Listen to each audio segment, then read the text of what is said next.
Okay, good evening. Thank you, and we apologize for the late start. The board was in executive session to discuss the employment history of an employee, matters of health and safety, and to receive legal counsel from the school attorney subject to board approval.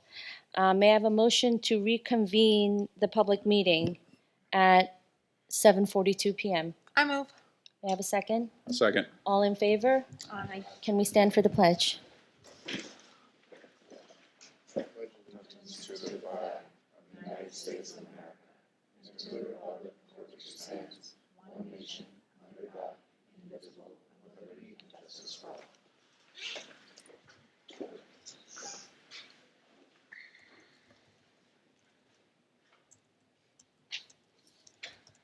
Okay, welcome, and thank you again for waiting, and apologies for the late start.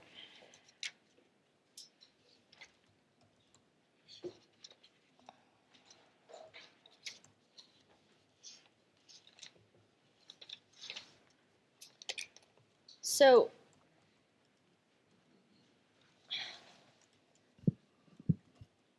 we're really experiencing a tremendous cold front here in New York, and wow, the snow just kept falling. I want to take a moment to thank and recognize all of the men and women in the facilities department, but specifically in the maintenance crew and the custodians who actually stayed overnight to make sure all of our buildings were safe and ready for our students, staff, and families after the storm. So again, on behalf of the Board of Education and all of Chappaqua, I'm assuming, thank you so much to Mario and his team, and specifically those who stayed overnight in the maintenance crew and in the different buildings. And with that, I would like to make an edit to my bad calculations on the number of football fields and the square miles, etc. Conversation we had at our last board meeting, because I did not want the bad math to be on the record. So for clarification, CCSD serves 18.2 square miles and 7 zip codes, plus McKinney-Vento Homeless Assistance Act students and faculty, staff, and some of their children who are also part of our CCSD community. And again, for clarification, 18.2 square miles equals 11,648 acres. So 1 square mile equals 640 acres. And square mile being a unit of area feels abstract, but to visualize it, it would be a perfect square where each side's measuring a length of 1 mile long. All to say, it's about almost 10,000 football fields put in a perfect square is what CCSD serves in terms of, if you can visualize that. It's just to say that it is a lot of grounds that we cover, and we want people to be patient and gracious when we have to call a snow day or a delay. So thank you very much. And continuing on with the principal coffees, the superintendent and the Board of Education, 2 members of the Board of Ed, had just gone to Douglas Grafflin and to Greeley, and Bell and West Orchard are going to be next week and the following week after. I think Bell's tomorrow. Yes, Bell is tomorrow, and I will be there. And West Orchard had to get rescheduled twice, but we are going to now meet on February 6th at 9:15 a.m. Yes? Yes. Okay. Did anybody want to talk about the coffee that they went to at, whoever went to Grafflin? I believe We went Ms. to Dorfman and Ms. Steinbauer went? Let me pull out my notes. We went to the Grafflin Coffee on January 16th. It was really great. We talked about how tech is taught in the district, and we did highlight for the parents who were there that we're going to have our Tech for Good week coming up in March. Is that right? So parents can get a better sense of how we're using technology in the district, and all of our digital wellness around that, and our grant from Pinterest that we're making sure that we're using all of our tech in a healthy way. We also talked about we talked about the new student monthly events with our student ambassadors for our new families to the district, and how that's going really, really well.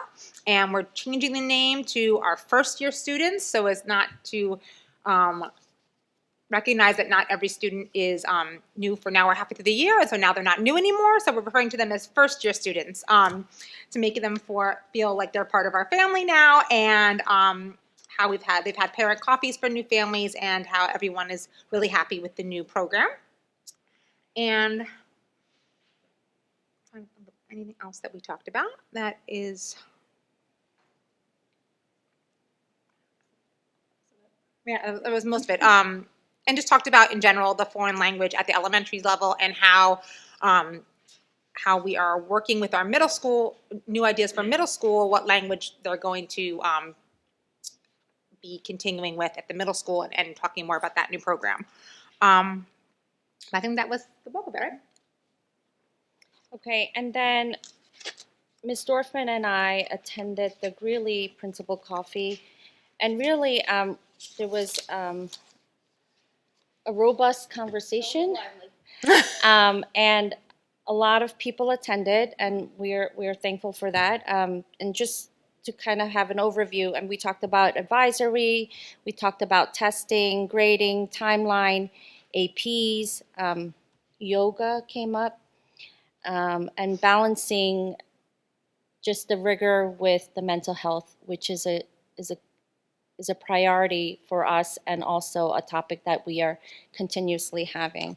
I think the other thing, the one good thing that came out of that already took action, which I really appreciate, Dr. Ackerman and Dr. Seppi, if you're watching, is that we are now going to have a department chair meeting next week. So we are very, very thankful, and if parents would like to go, do they need to sign up, or they just? I think there's a sign-up sheet to help support everyone registering. It is only for high school families. Okay, it's for 9th, 10th, and 11th. Okay. So that is next Thursday, February the 5th at 10 a.m.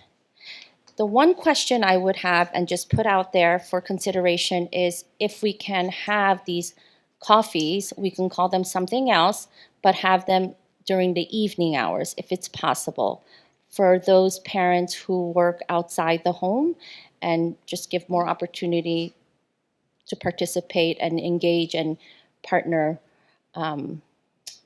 with the schools. Just a question, and just putting it out there. We had the winter ball. It was sold out. I was there by myself, supporting the Share Group, Horace Greeley Scholarship Fund, but I know Ms. Steinbauer was there with her young son, and Dr. Ackerman was there, and we were all basically dancing the night away for a good cause, supporting our Greeley graduates to better afford college. So if you have any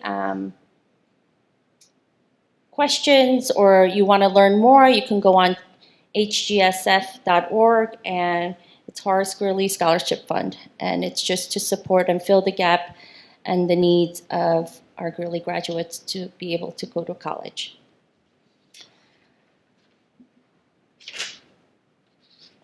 I was lucky enough to attend the Roaring Brook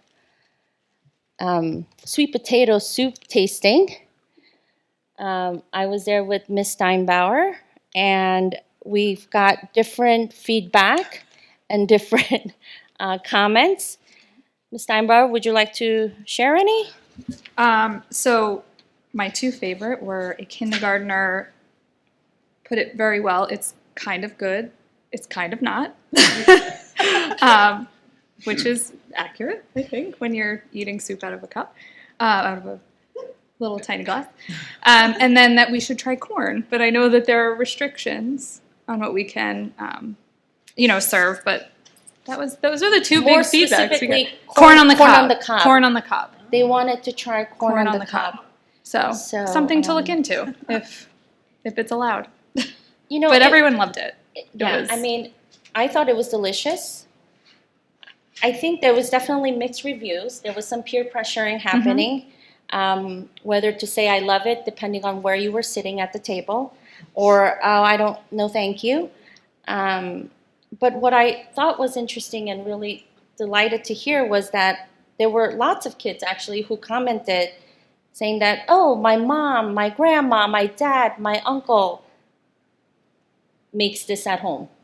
And so there are kids who have tried this. I mean, when I tell my children sweet potato, they're thinking about the Japanese, Korean style sweet potato. So it's not orange at all.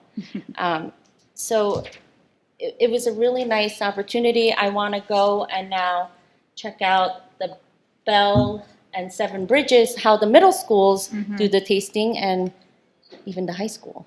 So I'm looking forward to that. I attended the Grappling one this morning, where I wrote down a quote from a kindergartner. It's not just good, it's the bestest ever. So I think we got some rave reviews at Grapp. And another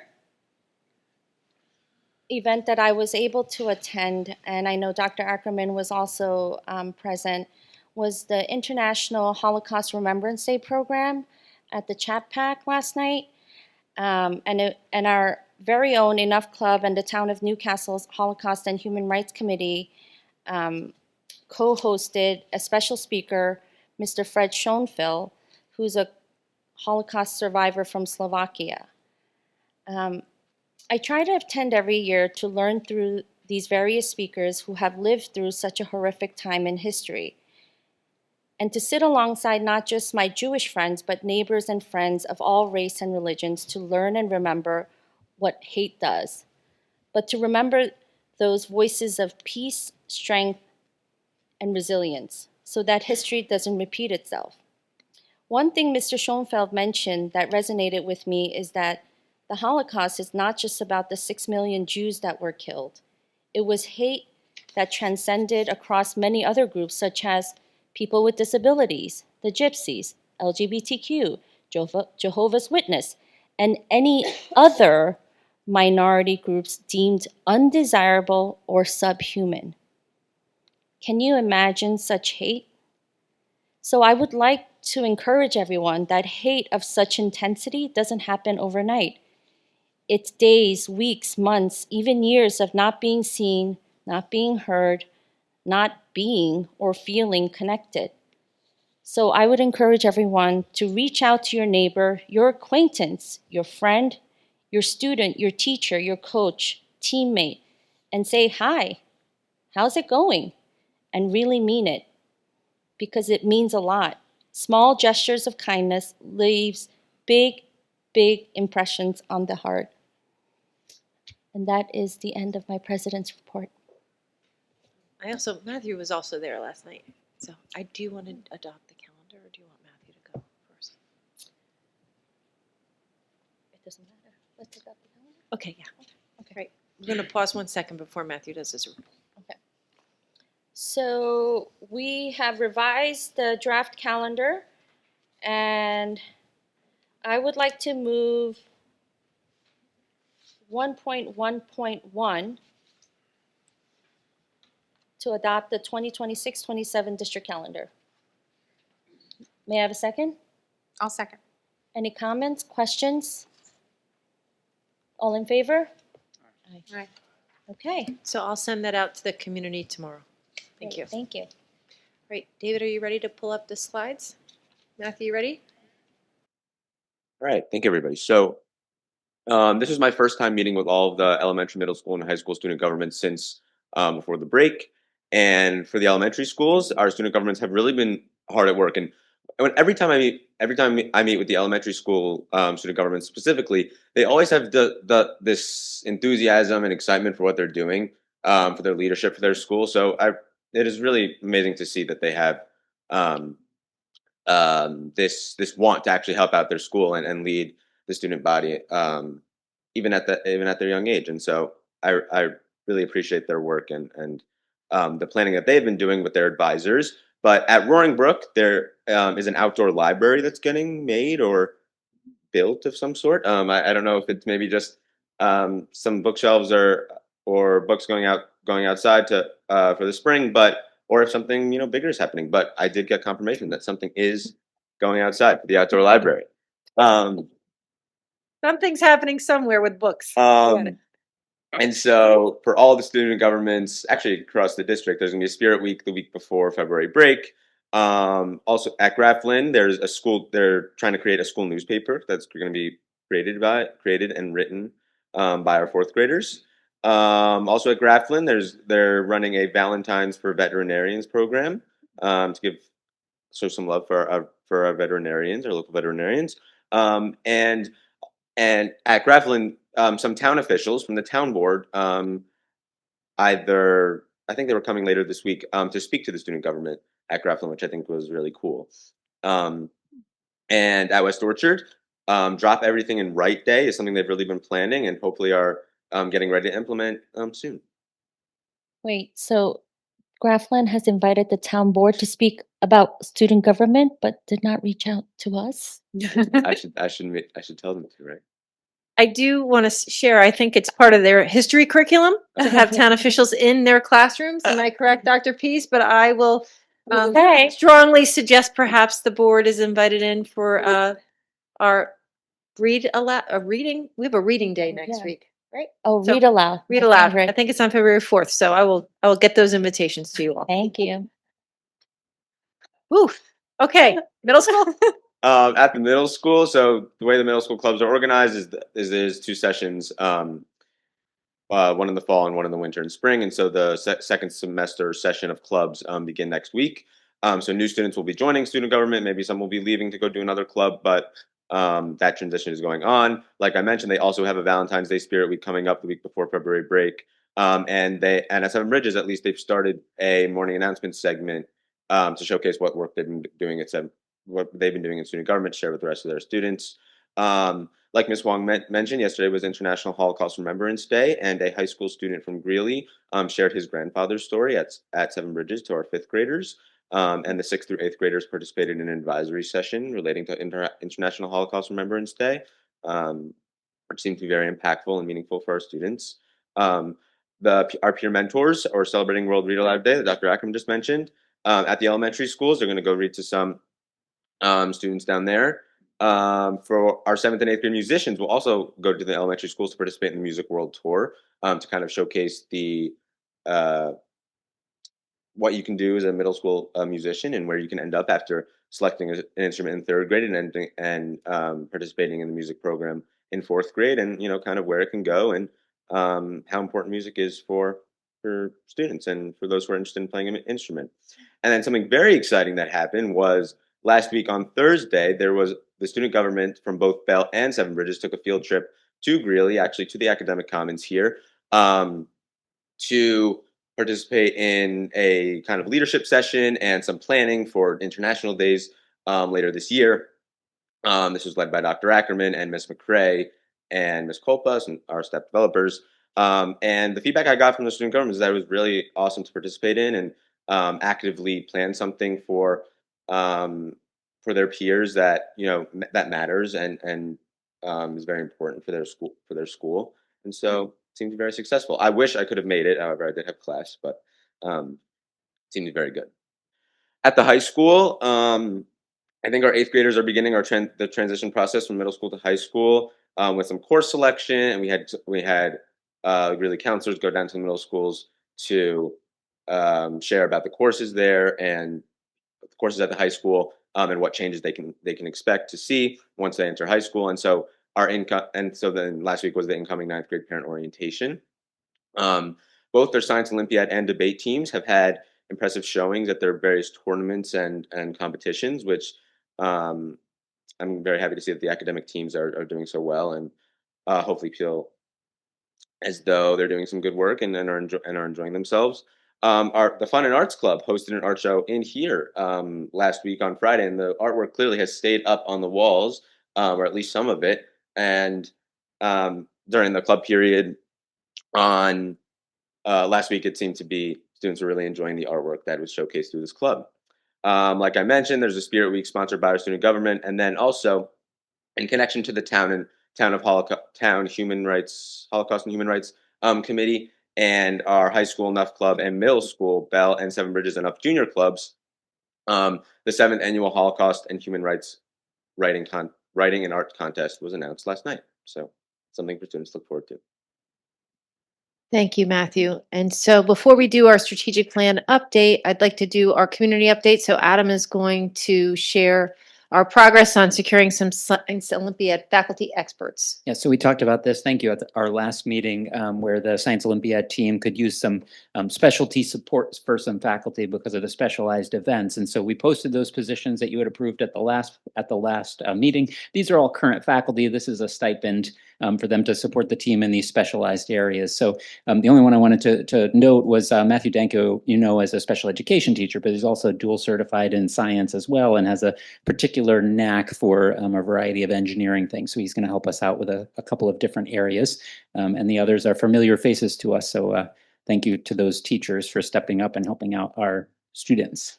And then Andrew is going to talk about the independent hardship waiver. This is an annual approval. It's an annual process. The New York State requires an independent evaluator as part of a teacher's annual evaluation observation cycle. That would mean for us that principals would be running around the district into different schools and assistant principals to be observing people in different schools. And because of that, there'd be a concern about the smooth running of all of our schools. So we apply for this hardship waiver annually. And then on the agenda tonight, you'll see that there's an update to the audit policy, which is reflecting our movement towards aligning our policies with our charges that the board approved earlier in the school year. And then we also have created a charter to align with the policy language that you'll find posted on our website. And then I also wanted to highlight, because this is connected to our strategic plan, and we will talk about this in our presentation, but there's an acknowledgement of a contract tonight to work with a fundraising consultant in trying to gather financial support to build our well here at Horace Greeley High School, which is an economic lab. And so we've gone through multiple steps to try to figure out how to do this. Because we're a public school, it's a little nuanced in a different way.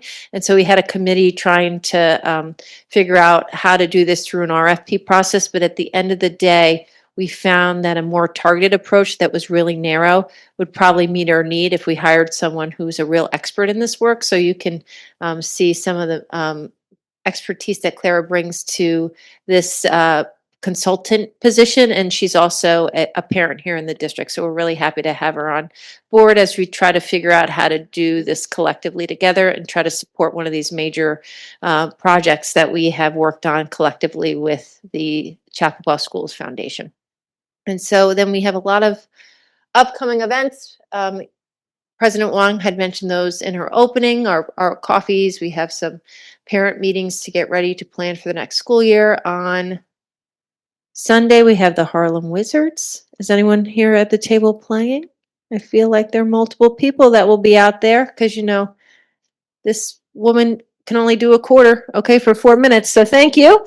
And then, we have some opportunities for our students to have some fun outside of school with their classmates. So we're really looking forward to that. And I can't believe we're getting ready to register our students for the sports season. Okay. Okay, so we're now going to do our strategic plan update. So in January and July, we update the board on our strategic plan work. And so I just want to remind the board, we have 3 working fellowships that are made up of administrators and faculty that are helping us guide our strategic planning work. We have a community culture and belonging team, a science and reading team, and then we have the strategic planning fellowship. And we have 5 priorities that we've been working on for the past 3 years. And we're going to go through some improvements and some adjustments that we're making to the program based on the work that we set out to do this year that was outlined for the board in our meeting in June of last year. And so I just want to remind the community, in the first year of our strategic planning process, we did a lot of studies, we did some audits, we changed from having a profile of a graduate to a student literacy model to really come codify what our vision was of our students as they move through our K through 12 program and the areas that we wanted to focus on helping them develop. And we based a lot of this work on the UN sustainability model, and this came out of the community culture and belonging team. And so we're now at a place where we're moving forward with that work. And you can see that prior to the start of this school year, all three committees have really enhanced multiple opportunities for our students aligned with the different areas that we were targeting. So we have high school academic teams, we have shared programming at the high school for middle schools, we have advisory 9 through 10, we revised the elementary report cards, we have IB now in the life school, we have K through 12 cultural events, we are working on the college process, reshaping what our curriculum looks like, how we support parents. We've created a TSP program at Bell Middle School. We've created different opportunities around phonics instruction for our students in K-1.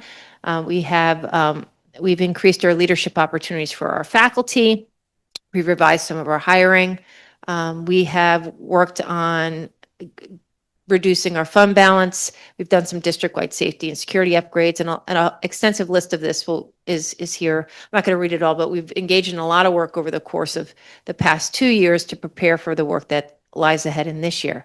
And so now we're going to go through each area and highlight what's taken place in the fall semester with the understanding that we still have another half a year left. So we haven't got to all of this, but we've gotten to a lot of it. And the things that are continuing to be in progress, we'll highlight that as we move forward in the presentation. So the first thing I'd like to share with Dr. Ackerman, can I also just Sure. full disclosure that people are ready because we have over 100 slides yes, coming. So just putting it out there and we're gonna for those in the audience. if you need to take a break, we understand. Also, If you want Um, to leave, we're going to, we had got talked it. about taking questions at the end so we could get through the presentation. And so that is also another strategy to keep this moving. And so the board has been involved and was involved in redesigning the mission statement. And so that was approved at an earlier meeting this year. And so that has been one of the target areas for us over the course of the school year. And we moved away from having an equity policy and towards having belonging statements so kids could enter into buildings and see exactly how we wanted them to feel when they walked into our school communities. So there are belonging statements at the elementary level, the middle level, and the high school level, and you can see some of the student-generated art to support those belonging statements. And so one of the other areas of connection we talked about expanding was the narrative 4 experience, which we used last year in 11th grade to help drive the college essay process. And so this fall semester, the high school ran the narrative 4 experience in our advisory program for our 9th through 11th grade students. And then we shared the feedback from that experience in our community culture and belonging team. And then we've also transitioned to a new program for our students who are arriving for the first time in our district and didn't start here, so they've transferred to other schools. So now Yasmin's going to talk a little bit about our new student program. So our Welcome and Connect program for new students has morphed as our committee has met each month this year across all programs to talk about them as first years. And in the program components, we have student ambassadors across each of the buildings with coordinators who help us to create welcome packages for students, really sustain the digital communication hub for families, engage families in their Welcome and Connect events, and then in the school programs, we have monthly events. And so some examples of the monthly events are on our next slide, where you'll see this is just a small assortment of the coordinator-led programs that are occurring in each of the buildings across the last couple of months as students have been a part of these Welcome and Connect events. And you'll see on our next slide some pictures of students really engaging in these bonding experiences that also connect them to other students. And also we've invited families in certain circumstances in order to help them them have these grounding events. And so some of the flyers that you see on this slide are just a small segment of what has been happening across all of our buildings as part of this new program. So now our group is going to focus on how to address loneliness across the district. And the first step in that was a professional development experience that we had today with our administrative team and our Board of Education to talk about some strategies on how we can identify any student in the district that is lonely and some ways that we can help them connect not only to students within their classes, but also to adults in the building. We look forward to expanding those strategies across the different schools. And so the other thing that we have been working on as a committee is trying to address, some of the feedback we received last year about Middle School International Day. And so a part of that process was looking at recommendations that was shared with the Board of Education through the attorney and gathering some feedback from our middle school staff and from our 6 through 8 students. And so what we found was that our students really love eating, they love games, they love arts and crafts. And so and through that process, and Matthew, thank you for mentioning that we had met with the student governments last week to have the students really craft the purpose of what International Day should be using feedback from their classmates. So we're in the process of finalizing that. And then we're going to ask our students to create all decorations, flyers, and everything related to International Day that's scheduled for Thursday, March 26th. We're going to ask parents to contribute food as they always do, and we're going to invite parents to serve food during lunches in which their children eat. We're going to have music and performances during lunch because that was the preference of our students when they shared their survey results with us. And then we're going to have activities within our classroom aligned with our student interests. So our gym teacher, our phys ed teachers, our art teachers, our history teacher will be planning activities around International Day that focus on games, food, and art. So it's really going to be student driven based on their feedback to us on what they enjoy most about the day. So now we're going to transition into rethinking curriculum. So Adam's going to talk about some shifts that we're making in the high school schedule. All right, so we're going to start with the high school. We also have some middle school adjustments that we're going to share with you in just a minute. By and large, although we did bring in a consultant to work with us on the Greeley schedule, after many iterations and considerations, we landed on a schedule that is very similar to what we have now. It still has a 6-day rotation. The main adjustments that we made, you can see in the morning of day 5. So what we did right now, currently, we have in day 5, we have a chunk of time. It's just under an hour for an activity period. And then on day 6, we have a chunk of time in the morning for professional learning. The adjustments to that you can see here.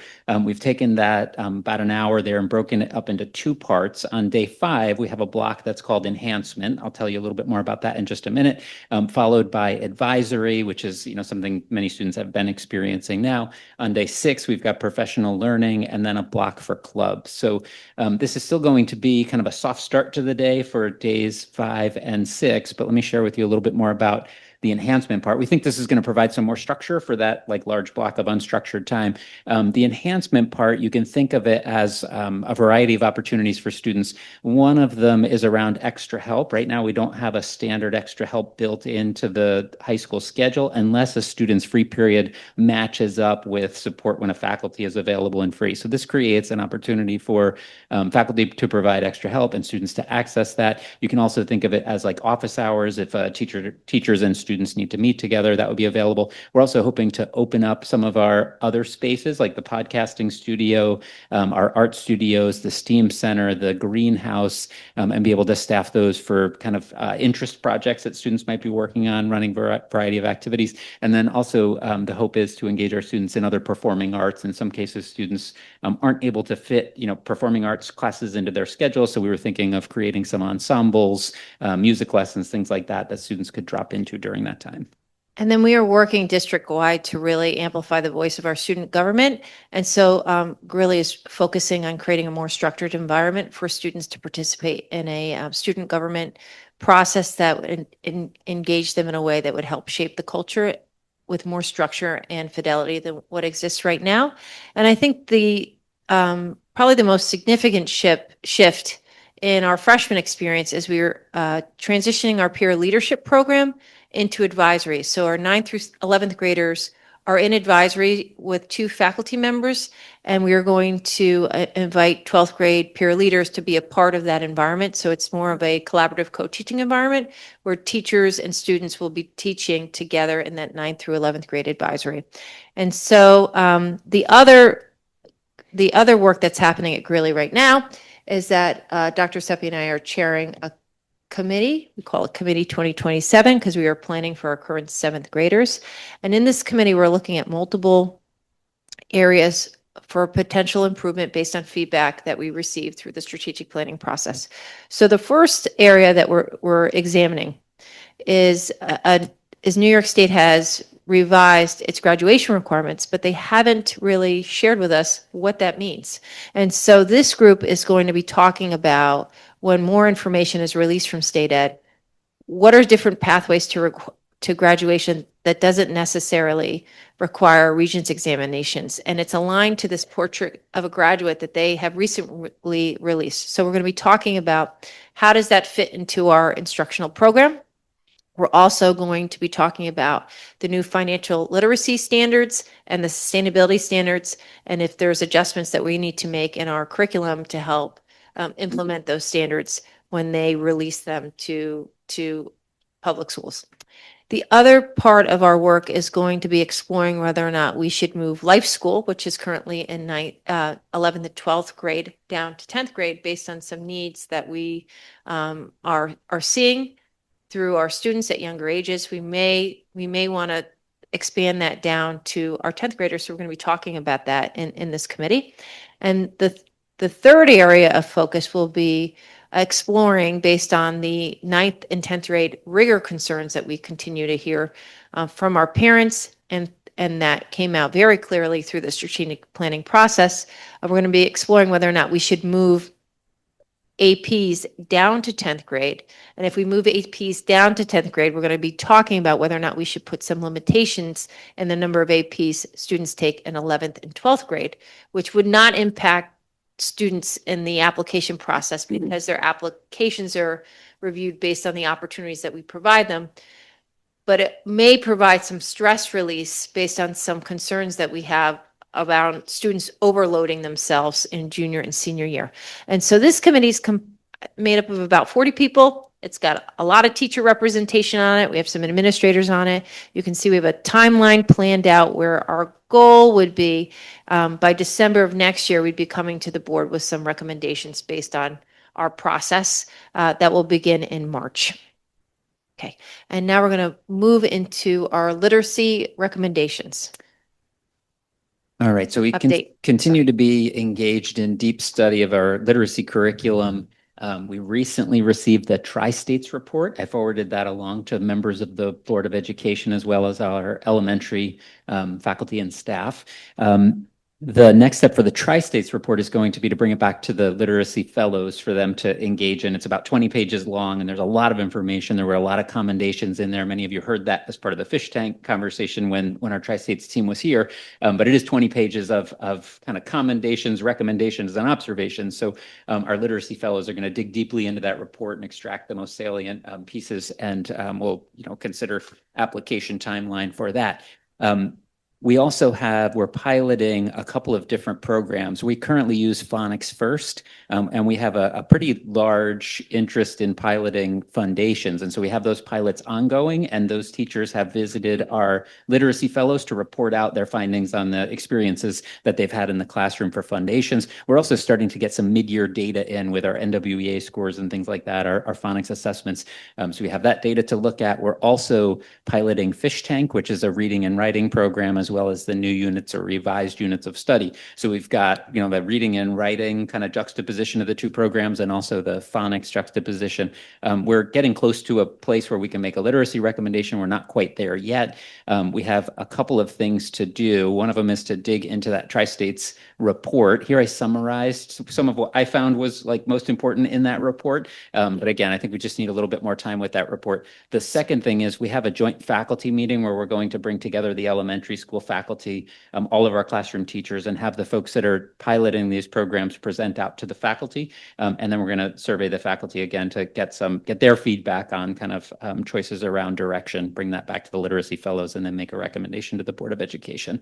Is kind of where we are now. And then Adam's going to continue with digital wellness. Yeah, so shifting over to digital wellness, I thought this was a few slides that we could make up a little bit of time because we spent a lot of time on digital wellness and the ASCD grant as part of our wellness committee. So we spent about an hour presenting many of these slides previously, but I did think it was important, or Dr. Ackerman thought it was important just to put some of these slides on because they are a big part of our strategic planning process.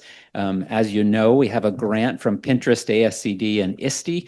We put together, it's all around digital wellness, and we put together a committee to guide this work. Unfortunately, it's not a large chunk of money, but it does support a variety of things that we can do within this kind of umbrella under digital wellness. We got about $11,000, so it was a nice, healthy grant. You can see a timeline and some of the things that we have engaged in so far and been thinking about. These are our task force goals. Here to do good locally and globally, and to do some deep thinking about having a healthy relationship with technology. We came up with the team with a digital citizenship vision statement, which we haven't had before. And then we started to do some work around taking our acceptable use policy and turning it into like student-friendly, student-facing language, parent-facing language as well, and for teachers, because that AUP, is difficult, especially for our youngest learners to get through. And honestly, I don't know how many of our community members really read that AUP, and so we try to turn that into some kind of branding that makes it a little bit easier to get through. We are planning a Tech for a Good week. Shout out to Dr. Schoenbart there in the back. He's doing most of the heavy lift here. It's March 2nd to March 6th. We're going to make it a week focused on healthy relationships with technology and also using technology to do good in the world, both locally and globally. And you can see some of our kind of pillars that we're thinking about for that Tech for Good week, being intentional about our use of technology, using technology to think and collaborate, and using technology to support belonging and inclusion.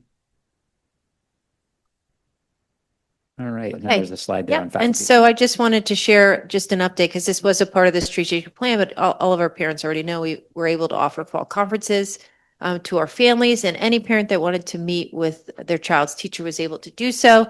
And so we are planning our spring conferences for March 19th and 20th. And so we are excited to welcome our secondary parents in for conferences. Last year, we piloted this at the elementary level, and we will share with the Board of Education after the conferences, the feedback from the community this time around. We've already presented this to the Board of Education.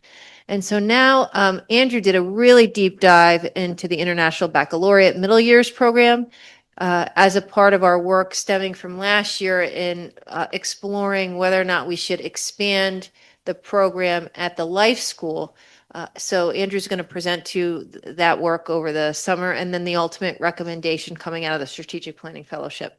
Sure, thank you. So this work went all last year and then into the summer to examine the middle years program.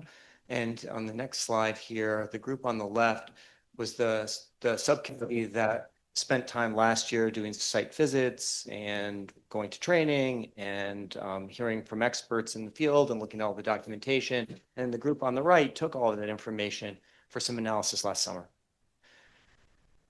And so this is during last year, that subcommittee did a bunch of IB trainings in Connecticut, New York, and Florida, had site visits to a number of schools that have adopted IB curriculum in their schools, and then in our meetings we had some experts come, and so it was a very thorough look.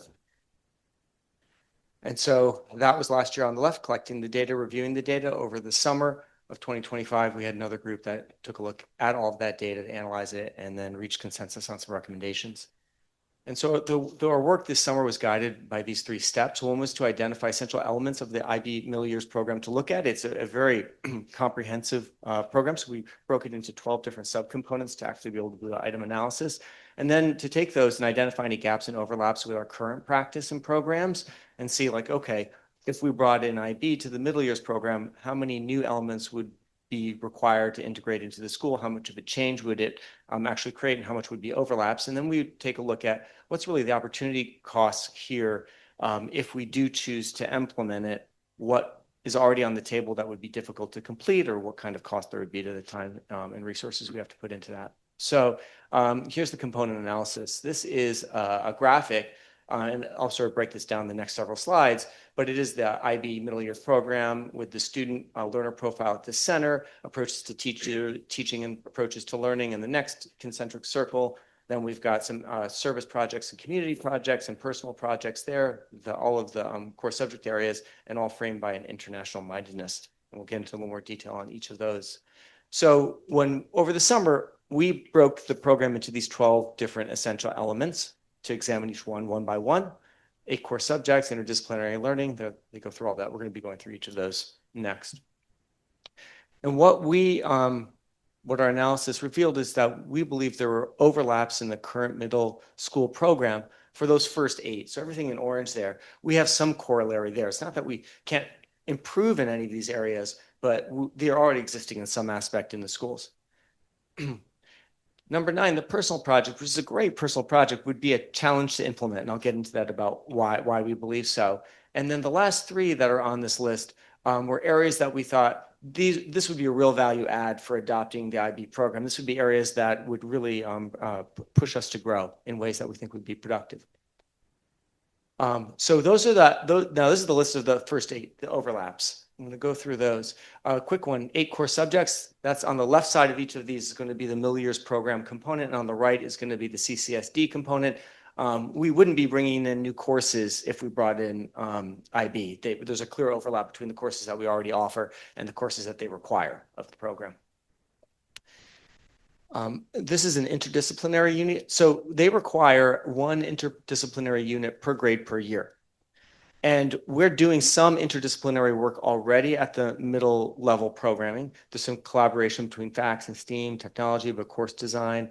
And when we had members of our group visit other schools to take a look at this component, they came back with the understanding that while we have a ways to go where we could really grow in this area, what we're already doing would likely meet the standard that's required by IB. So it's not like we could do more with them or without them, but it's unlikely that adopting IB would be the driver of continued and more rigorous interdisciplinary work. We'd have to do that on our own either way. This is the teacher collaboration and planning, which is required, regular collaboration, between teachers for common curriculum assessments, approaches to teaching and approaches to learning. This is a real strength of our school. Over the last several years, there's been a steady movement toward teachers really collaborating together. Either they're teaching the same course or the same grade level, or they're in the same department around curriculum design and lesson design. And so this is something that's really embedded right now in the way of work in CCSD, and we're continuing down that path so that we feel like that would be something also that there's an overlap with our work. We would adopt their mission statement. They have a mission statement. It's really great. You're right. It's about knowledge, inquiring knowledgeable and caring young people who help to create a better, more peaceful world.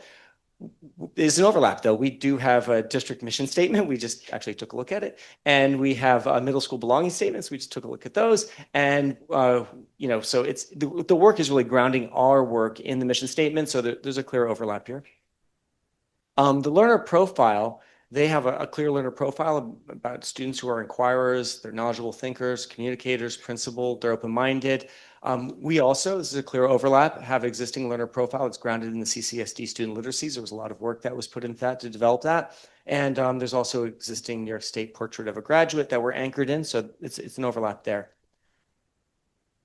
There's approaches to teaching, and this is about 6 pedagogical principles here: inquiry-based learning, conceptual understanding, local and global context, teamwork, collaboration, etc. We really do have a strong pedagogical toolkit. This is work that we're already doing in our classrooms. Inquiry-based learning is not something that's new to us. Conceptual understandings of curriculum is not new to us. And professional development through curriculum and structure remains very strong. So we feel like this is already an area of strength and would be an overlap, wouldn't be bringing in new practice.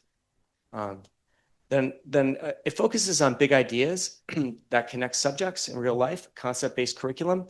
There's some examples of like how our curriculum is concept-based through the next generation science standards, is cross-cutting concepts, social studies, there's frameworks and themes and concepts, there's enduring issues, and world language, actual spiral of themes. So there's some examples of how that's already something implemented. In all these areas, there's room for growth, certainly, but they're not absent from our current work in middle school. And then the middle years program component for a global context really helps students connect what they learn in the classroom to real world issues. This is also a theme for us. There's some examples in middle school level around connecting to real world issues and broader human experiences, TED Talks. There's some projects here, and these are just some examples: realistic fiction, narrative writing, or reading. So those are the overlaps. This one, the personal project, would be a challenge for us, we believe. It sounds fantastic. It's an independent student-driven project that's based on a personal interest or passion. It sounds excellent. It's a capstone project for their middle years program, which ends in 10th grade under the International Baccalaureate system. We would be changing that system to have it end at the end of 8th grade, because we're not adopting a more international baccalaureate programming at the high school right now. It's not what we were considering, and this has been done. Middle schools do truncate and end it at 8th grade. Students here would be creating a year-long capstone independent research project. And at this time, the committee thinks that in 8th grade, it's probably not the right time to add in a year-long capstone project independent on top of the 2 Regents level classes that we're asking them to take that we've recently implemented. And to do it in 7th grade or 6th grade doesn't really feel like a capstone for middle school. So this one would be tricky to implement. We love the idea, but it would be hard in our current structure to implement that one. Okay, so the value adds approach assessment criteria, which is closely linked to approaches to learning and community engagement, were really exciting to the committee, and thought this would bring some significant change. So this assessment criteria, which is really assessing those approaches to learning on the next slide, this probably should be reversed, but it's talking about using rubrics, clear rubrics, to take a look at different skills students would be able to demonstrate, like understanding, communication, problem solving, reflection. And we feel like there's some real power to having rubrics that cross different subject areas, that assess regularly those skills as students build them across middle school years. And this is the other component of that, which is the approaches to learning, which is a real framework of like 6 skills and strategies that are explicitly taught to students consistently, if you're following this with fidelity, and then assessed.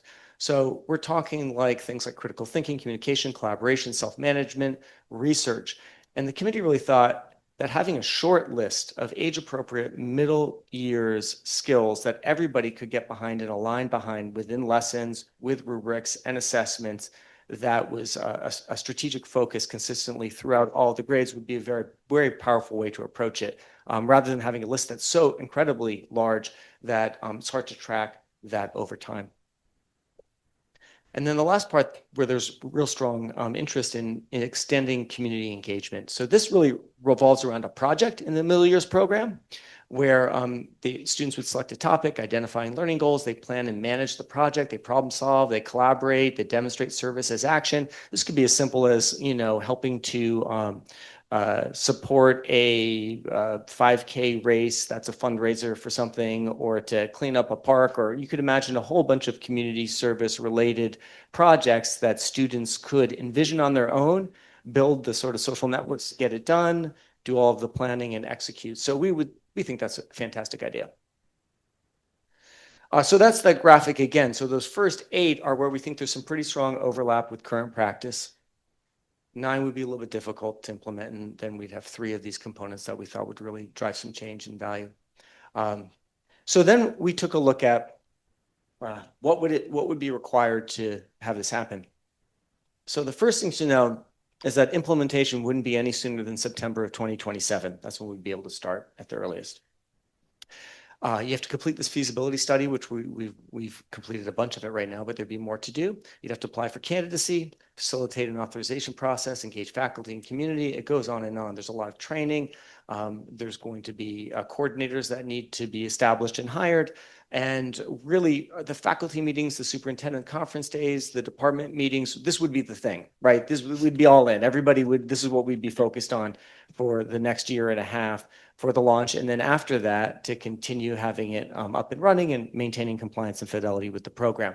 So I won't go through that whole list. And then we took a look at what was already on the table for the middle schools at this point through the strategic plan and other things. So as you heard, there's going to be a new schedule that's being worked on right now. Revised world language curriculum based on the elementary shifts. That's been ongoing focus. Piloting the units of study in 5th grade, a new science curriculum, addressing rigor, new TSP program at the middle school, parent-teacher conferences, Reimagining International Day, just heard about, new family program. So again, there's a lot on the table here for us already. So ultimately, the insights were, it's a great program, great school-wide structure and framework. It's like a whole school-wide framework delivered to you, complete from mission statement all the way down to the courses you would teach to projects that students would do. And many of the elements overlap. Small number would likely drive improvement. The priorities that we have at the middle school right now are compatible, but wouldn't be included in the implementation. So there'd just be a lot for us to do, and some things would probably have to come off the table. And then we'd have to delay the launch until the students would see it till 2027. So the recommendations here is, at this time, the committee is recommending not to pursue the IB middle years program certification for our middle schools right now, but instead to strengthen and develop those areas of overlap with the middle years program that currently exist, and then to develop those value add categories. There's a real interest in focusing on 6 core elements that students would be learning: strategies and skills. And we delivered this presentation to the Strategic Planning Committee and asked for their feedback, and they were in concurrence. They agreed with our recommendation. And so that's what I'm delivering you tonight. Thank you, Andrew. So now we're going to go into the middle school experience, and Adam's going to begin by talking about the new middle school schedule. All right. So again, we worked in a similar fashion with the high school schedule. We worked with a committee as well as a scheduler, and we had a task force. It was a subset of the strategic planning committee. So this is work, 2 slides that really sums up like 6 months worth of work. What we have landed on for a recommendation for the middle school schedule shift is to have 2 different types of days, to run a 6-day cycle where you have 3 days of type 1 and 3 days of type 2. And basically the 2 days are, on the left side, you see what will look familiar with the exception of a longer lunch period. We were able to find some minutes. We moved the 55s to 54s in terms of minutes, and then we also shaved a few minutes for announcements and things like that, and we're able to create a 53-minute lunch period, or 54 minutes, depending. That 53 would actually kind of rotate through the schedule, but that's something that we can deal with later on. What that length in lunch period does is it syncs up all of our specials classes, encore classes. It allows us to maximize staff. It increases the time for lunch and recess, and perhaps even some other things that students could access, but gives them a little bit more time in the middle of the day. That was an ask of the Wellness Committee, and we thought it was a good one to have a little bit more downtime. Currently, the lunch period is about 40 minutes long, so it only gives like 20 minutes to eat and 20 minutes of outside time. So, and then the other type of day you can see here we've shortened up the periods, and we have what we call a WIN period. WIN stands for what I need, and it's a period where the students have flexibility to access things like extra help, enrichment, music lessons. This would happen at the same time for all students and teachers through the day. So basically all the regular class schedules would stop, and all of the teachers and all of the students would be available to kind of resort around interests, extra help, that kind of thing. We would have the teams of teachers still working together in terms of being able to trade students of who's going to take who for enrichment, for maybe some remediation, for some extra help, things like that happening during that WIN period. We have a little bit of a list of some ideas that we've brainstormed. We have to do some work with our middle school principals and our faculty around how tight and how loose this should be in terms of the structures around scheduling students, tracking students, taking attendance, things like that. Who makes the decision about who's going to go where?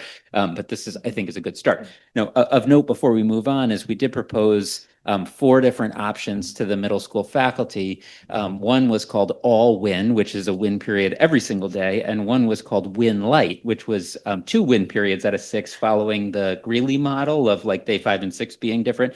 And the faculty overwhelmingly supported the All Win part, which is 6 out of 6. So we moved the Win Light from 2 out of 6 to 3 out of 6 as a start. It's a big shift to have a whole school all kind of free at the same time, and so having these these two schedules, we can actually kind of calibrate a little bit if we want to increase it over the course of the year. If it works out really well and it's being used really well, we could make it 4 out of 6, 5 out of 6, 6 out of 6, or we could dial it back. So we have some opportunities with those two options in order to kind of shift them around. So that's the middle school schedule proposal, and my thanks to the team that worked hard on that. It's not easy with all the parameters that come with the schedule. Right. So thank you, Adam. And so we have been exploring whether or not we should expand our smaller class model into the elementary and middle school. So we are going to start with a proposal in the middle school. So Yasmin's going to explain that to you now. So that class, which would be comprised of 8 students, 1 teacher, and 1 teaching assistant, which would be an 811, would for next year consist of 5th and 6th graders as the initial cohort. It would be housed at Seven Bridges. As you know, in our previous conversations, Bell is in its current iteration of the TSP program. That's new this year. So housing this at Seven Bridges allows for our students to have a special class there, and then Bell would have the TSP program there. Students would be transported directly from their homes to Seven Bridges. And the model of the program is for students who require supports beyond what the general education or the ICT setting can provide.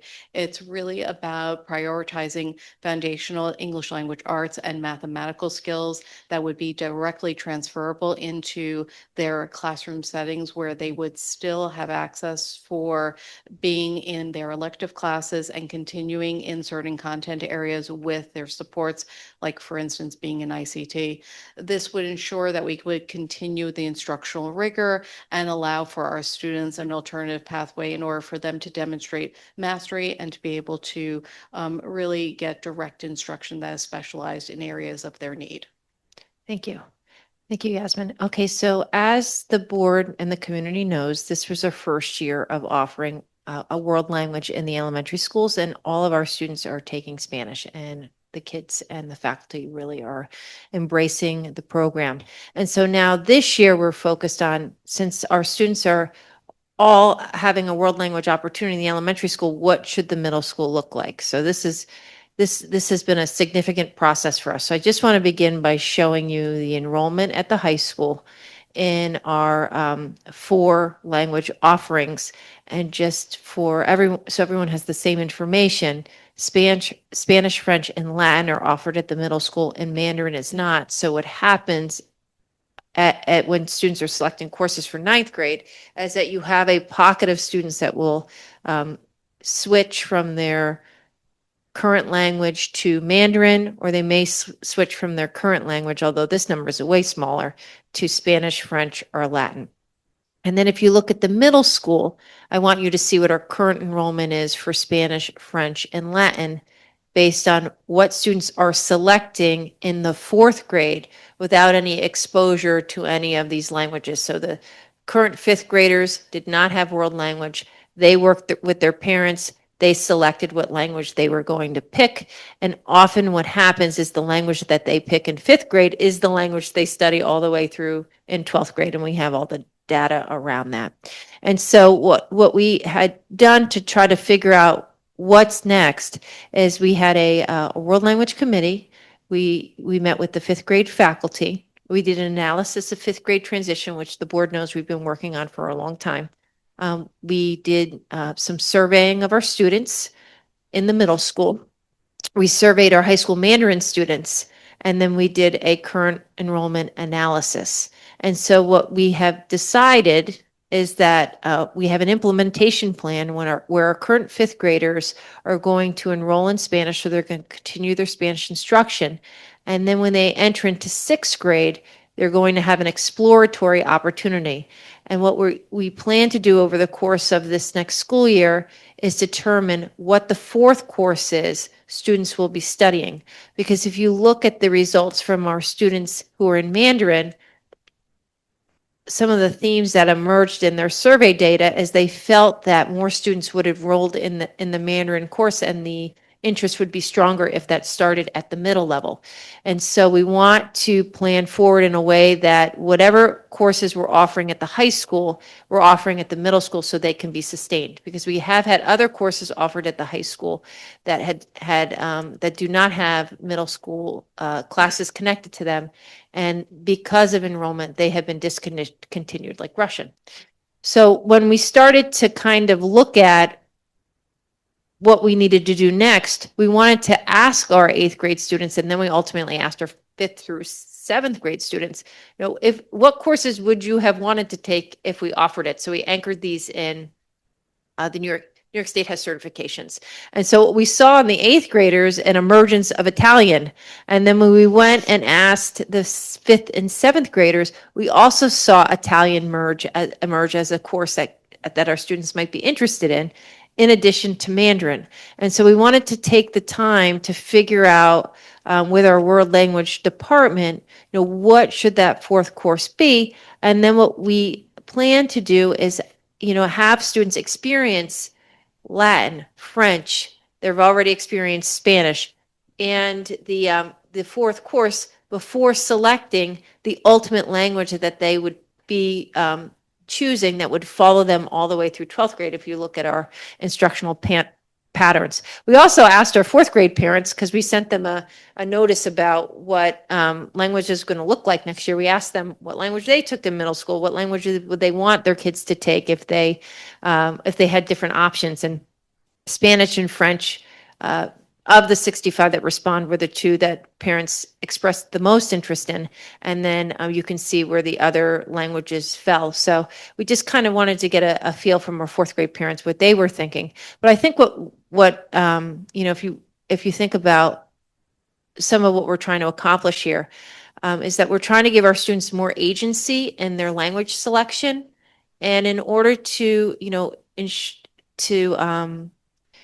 generate interest in languages that maybe students aren't as familiar with, like Latin and French, we want to give students an opportunity to interact with our faculty around those particular languages before they select. Because if we were to allow we were to offer this exploratory program in 5th grade right now, or if we were to say to our students, okay, pick between Spanish, French, and Latin, I'm concerned that Spanish will be overloaded based on the experiences kids are currently having in 4th grade. And so we did a lot of research on what other schools are doing across the region.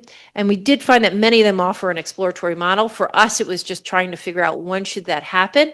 And then ultimately, when we do exploratory in 6, once we have the 4th language set and we have our teachers in place, then we may move that model back down to 5th grade. But we felt like, based on what we know about student transition in 5th grade, the questions surrounding what the 4th language should be based on the survey feedback we were receiving, and the need to really plan for exploratory, moving Spanish to 5th grade for all, and using the year to plan with our faculty, we felt was the best pathway forward given where we are at this point in time. And then once we had the middle school program established, then we're going to work on amplifying the high school program. And so now I'm going to turn it back over to Adam, who's going to talk a little bit more about 5th and 7th grade rigor. Great. So in our previous strategic plan, addressing the jump to Greeley was something we were focused on. So we added those regions courses to 8th grade in that algebra and living environment, which is now kind of shifting back over to biology for next year. In that shift, in making that change, what the feedback that we got in this strategic plan was that the big jump is in 8th grade, so that like 6th and 7th grade are a little bit easier, and then you hit that like big jump in 8th grade, and then the transition is a little bit easier to Greeley. So addressing this is not one of those things that you can just like do it and then it's done. It's one of those, it's a little bit more nuanced work over a period of time. And so I just wanted to share a couple of things that we've done so far. This is the first year where we're implementing Smithsonian science. So we adopted that last year, did the professional development over the summer. We're implementing Smithsonian science. Smithsonian is the science program that we use in 5th grade. We adopted that several years before. before. And then after a curriculum review with the 6th and 7th grade science teachers, we've adopted it for 6th and 7th. So we think that that will address the kind of ramp of rigor leading to the high school course that's there in 8th grade. We're also using, if you remember back to the performance report, we are addressing in the area of literacy, we're addressing some of the data that we got around 7th grade. You see like a flattening of those reading scores, and we're digging back into the curriculum, doing an item analysis and making some adjustments there. So I wanted to mention that. And then social studies, I've had some discussion with members of the board around DBQs, which are now called CRQs, and moving those into the middle school so students have a more consistent experience, so that when they get to Greeley, they have that experience doing that writing, and there's kind of expectations that are set as they move into Greeley. There was some inconsistent experiences in the middle schools previously, and students would end up in 9th grade, 10th grade, and have like a different amount of experience and expectations, and that made it challenging there. So those are some of the adjustments that we've made with 6th and 7th grade. We're on slide number 100. This is talent management and professional capacity. So I'm going to turn it back over to Adam and then to Andrew. I think it's Andrew. All right, then yeah. Adam, but- Sorry, Andrew first. Sorry. So this is just a very brief, broad overview of a requirement from New York State to transition from the current APPR plan, annual professional performance review plan, to what is now going to be called the STEPS plan, standard-based educator evaluation and professional support plan. So it's going to replace what we currently do in terms of evaluations and annual evaluations of teachers and observations. It has to be adopted by June 30th, 2032. And in the meantime, you can still use the old plan. It requires, observations and then some additional measure or measures that a school district has control over to work out and select what to use for evaluating our faculty and principals. And then it requires the probationary teachers and administrators require an annual cycle. So their cycle completes every single year. They have a new one that completes. But tenured teachers and administrators, we can design a cycle that lasts more than 1 year. And so we're just beginning that process now. I know Christine had an initial conversation with our teachers bargaining unit leadership. We have to work with them to develop the plan. And so we're just getting started now. Adam? All right, so professional development's a real point of pride for us as a district. We hear often from folks with regard to applications, why did you apply here? We hear often about the level of support we provide our teachers. And so personalized professional development really is focused on providing providing teachers what they need to take the next step in their professional career. And that's particularly challenging because of all the different things that we ask teachers to teach. Math teachers need different professional development than science teachers, et cetera. And then you have teachers all along this continuum of experience. And so you'll have some brand new teachers and then some teachers that have been teaching for 30 years. And so even within a department. So these are some of the things that we do, the structures that we use to engage our faculty in that personalized professional development experience, all while trying to maintain a level of coherence and consistency in message and goals. And so what we found is if we have really clear priorities and goals and then have pathways to address these priorities and goals, then we allow faculty to kind of balance what's required and what they have some choice in. And so far, we've gotten some really good feedback around these things. I have an example here of just a superintendent conference day that I took as a snapshot, where you can see some things that are required for all, like the framing session and the keynote, and then it's followed by some choice sessions. And we're usually able to bring in some outside folks and also use the talent within to provide, anywhere from 25 to 45 choice sessions that faculty can choose from. And we survey the faculty after these experiences. This is a survey from the last professional development. That long blue bar is a good thing on both of the graphs. That's teachers strongly agreeing with positive statements. And this one was particularly interesting because on the left side is the graph on the framing session, which we told all faculty they had to attend. And on the right side is the kind of graphs for the breakout sessions, which they had some choice in. And so we were happy with the results in that, whether it is something that we require of all faculty and try to create a differentiated lesson that's powerful for them, or it's something that they choose, we're getting high marks there. So we're trying to balance what's required and what they have some, agency and choice around for their professional growth. So now we have a subgroup in strategic planning working on a recruitment and retention, and we just administered a survey. So Andrew's going to share those results with you. Sure. So a subgroup of the Strategic Planning Committee is working on this. We have an annual survey, a staff sense of belonging survey that we've given for the last several years. And one of the questions on that is whether or not how likely are you to recommend that someone you know work here in the CCSD? And we've been tracking that, and that number has been improving, and it's in the 60% range that would have favorable responses to that.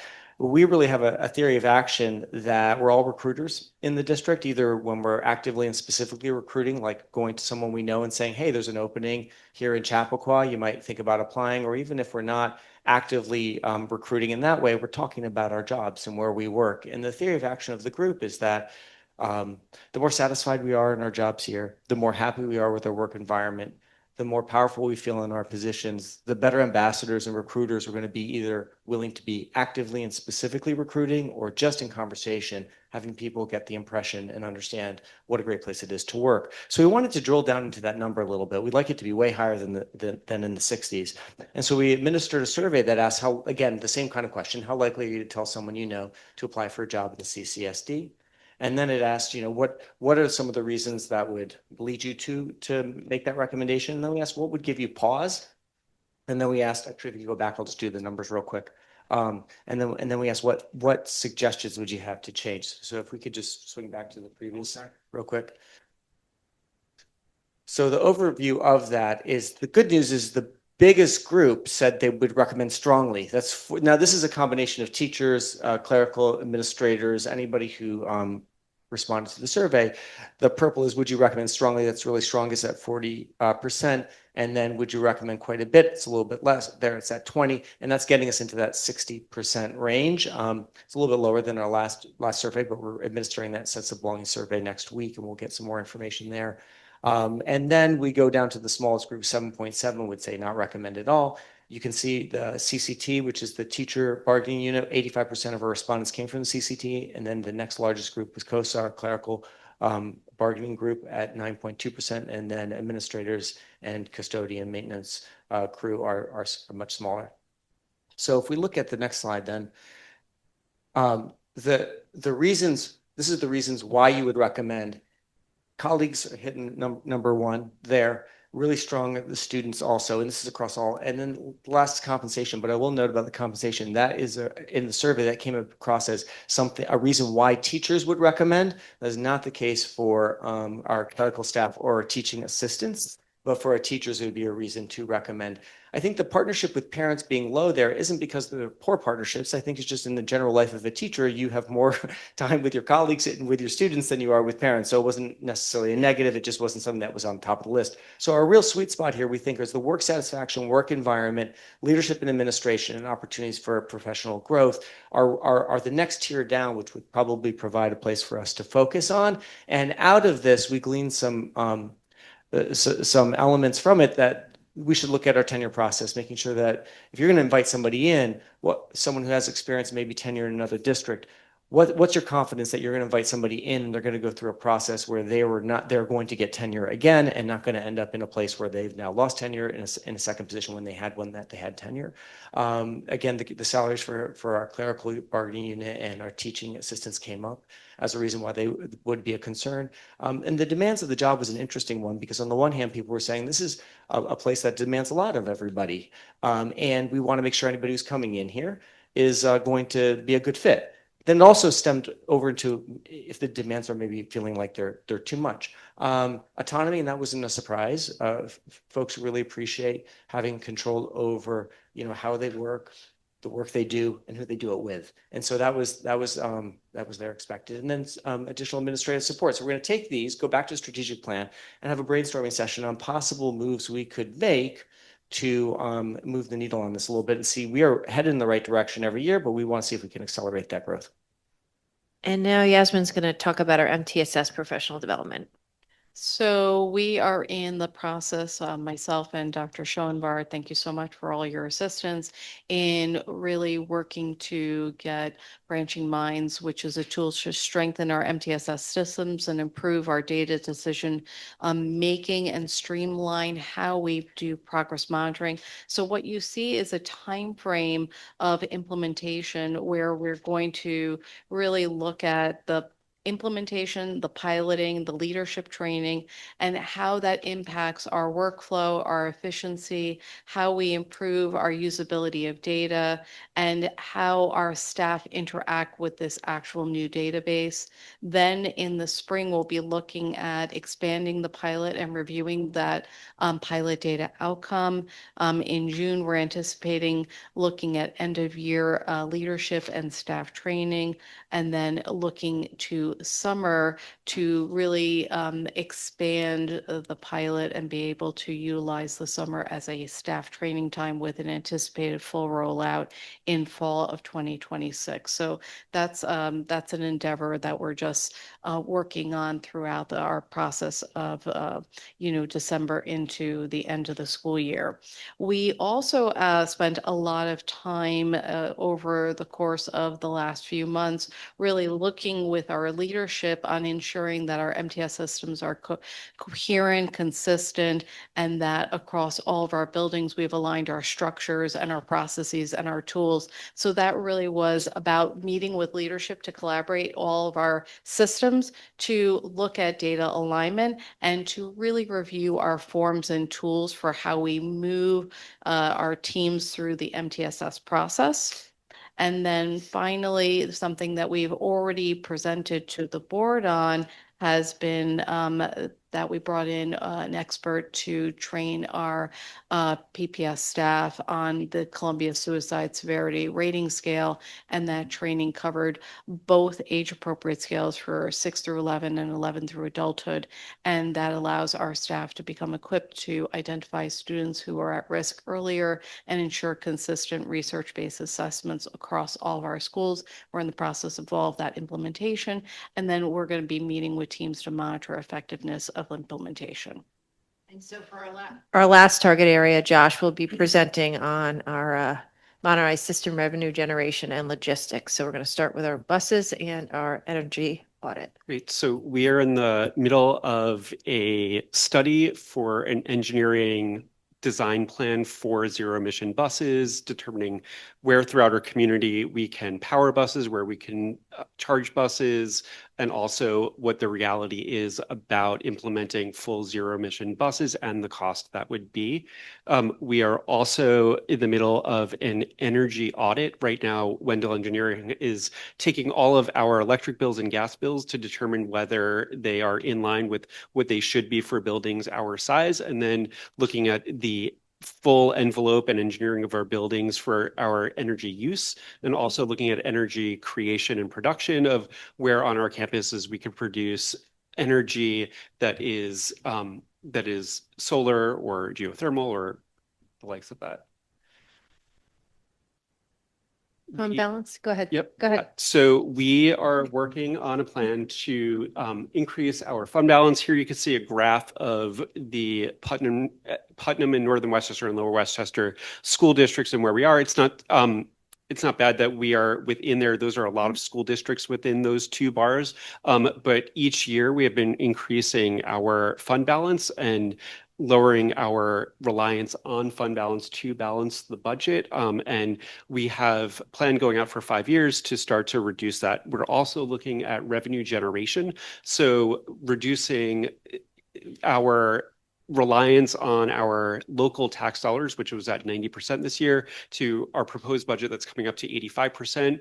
A lot of that has come through moving services over to BOCES that are the same services we have been doing, but allowing them to be reimbursable by the state so that our state aid increases. We also have been increasing our continuing education courses, creating middle school courses, which you could see the increase of revenue from those, and then looking at other places where we could increase the revenue outside of local tax dollars to fund our program.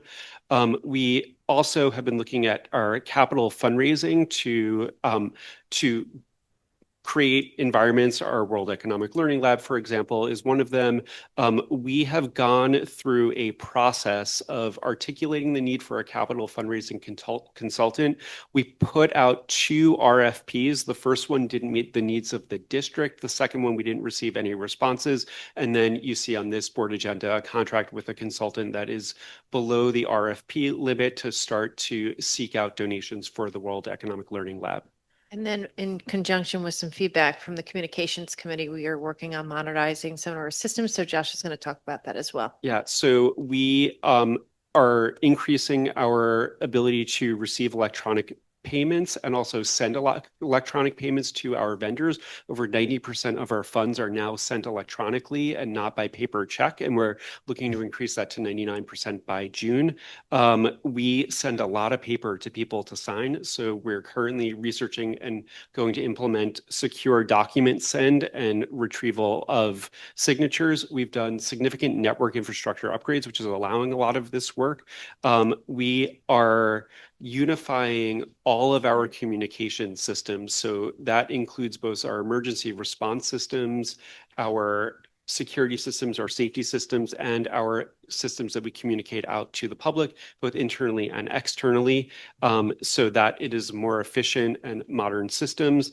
And we currently have a bifurcated Microsoft and Google environment, and we are exploring the possibility with our committee to narrow that down to one of those environments, so eliminating one entirely, and for our email, choosing Outlook or Gmail, or looking at some other modernized systems there.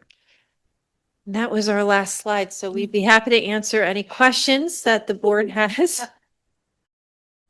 We also can come back if you want us to present a little bit further at the next meeting. So whatever, however you want to work through this, we are here. Definitely not that. Okay.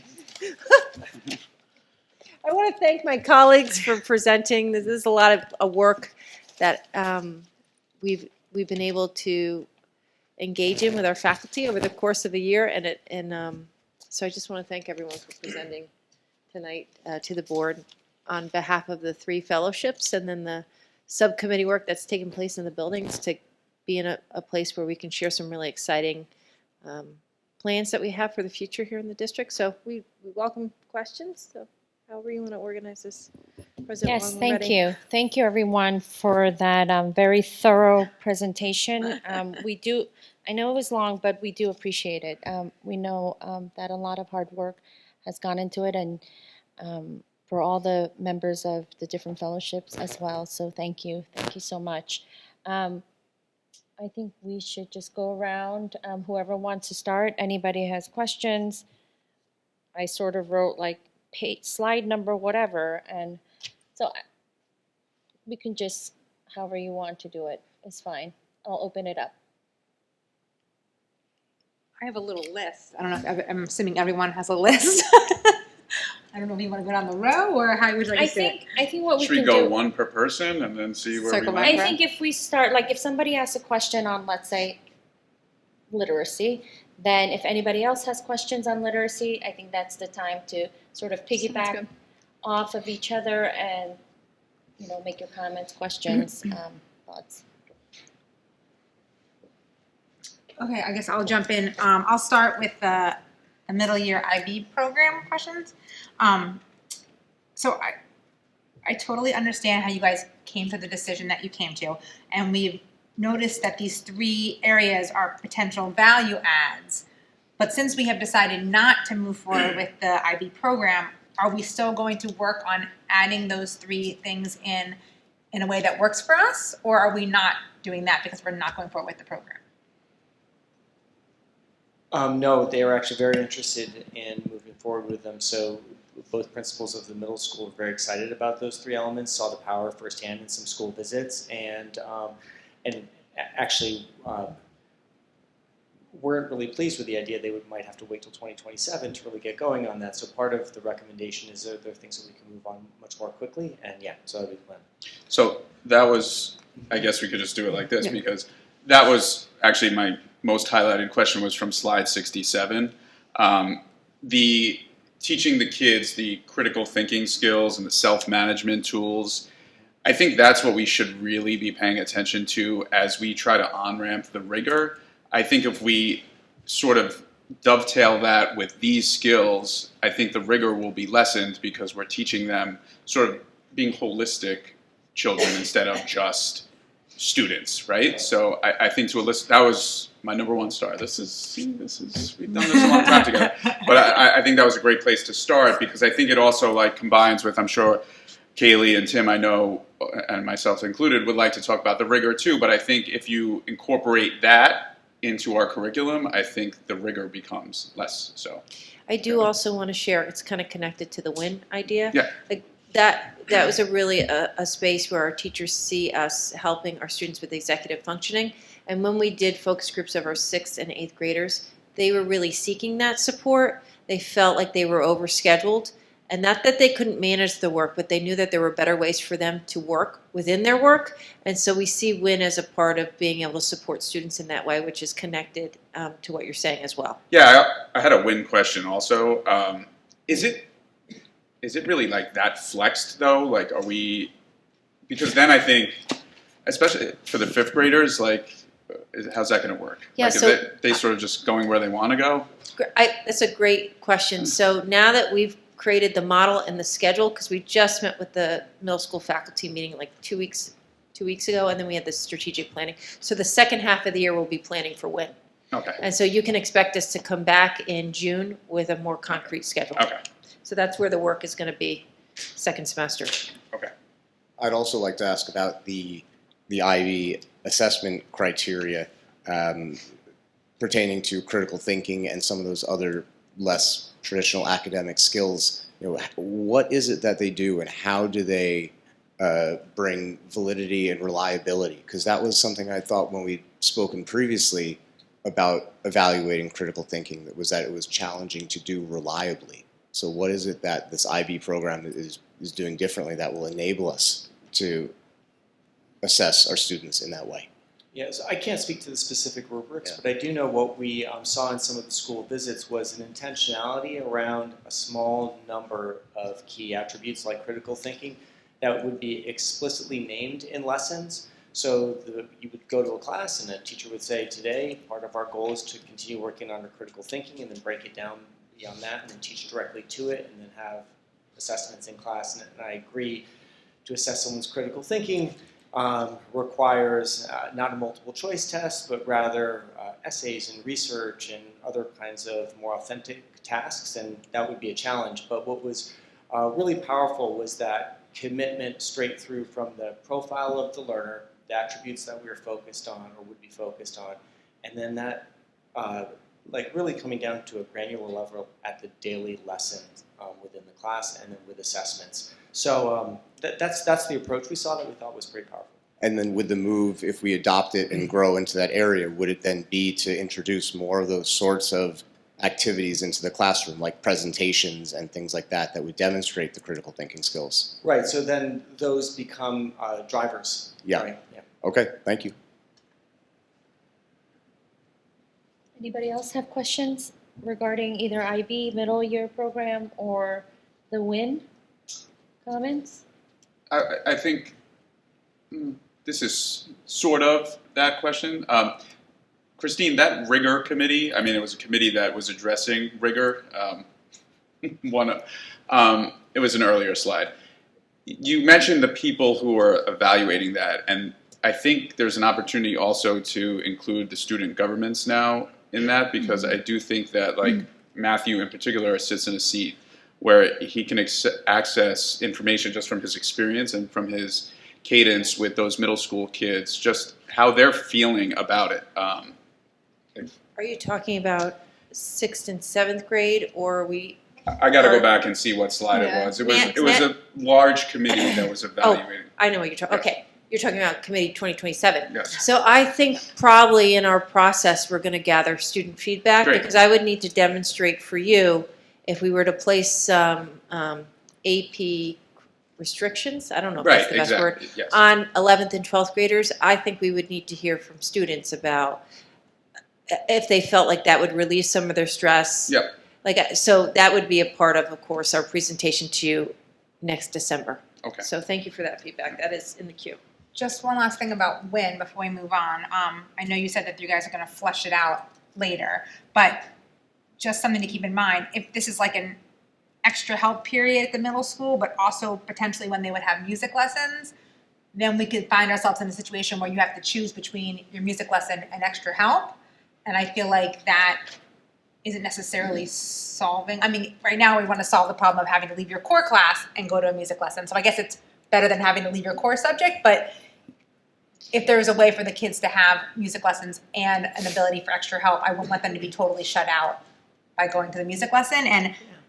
And at the high school, you mentioned that extra help is going to be built into those the new schedule at the high school, and I think that's amazing because I think that one of the challenges now at the high school is that there's some teachers have extra help in the morning, some people have it in the afternoon, and only on one given day, and sometimes the teachers all have it at the exact same time, so you have to pick and choose when you have 3 tests in a given week, but you can only pick one of the extra helps to go to because they all overlap. Like, that's a source of stress. So I love that we're going to have a built-in way for the kids to access it more easily at the high school level. So I just want to make sure at the middle school level we're protecting that and not creating another problem by solving the first problem. And Yep, okay. and then as far as the lunch, making it longer at the middle school, is lunch still going to be by grade the way it is now? Okay, So that you was still start at 10. it's still breakfast / lunch. We really try to Not for not do that, but we're really limited. Right. Okay. We feel, yeah. And then one last schedule question. The professional learning that you mentioned that would be at Greeley on day 6, that's for teachers. So it would be like a sleep-in situation for the kids. Are you going on to Greeley now? Because we're still at I'm sorry. middle Yeah, school. 'Cause I was talking. wanna I give was out doing a- schedules. Yes. I was doing. Okay. Going back, I want to ask about. So I had a similar question regarding the WIN section. So what happens if you need extra help? You want enrichment because your parents said so, and have a special interest, but also need to go for music lesson. So, And you also need workload management now. yeah, I think, Like, listen. what do you do? WIN is an opportunity.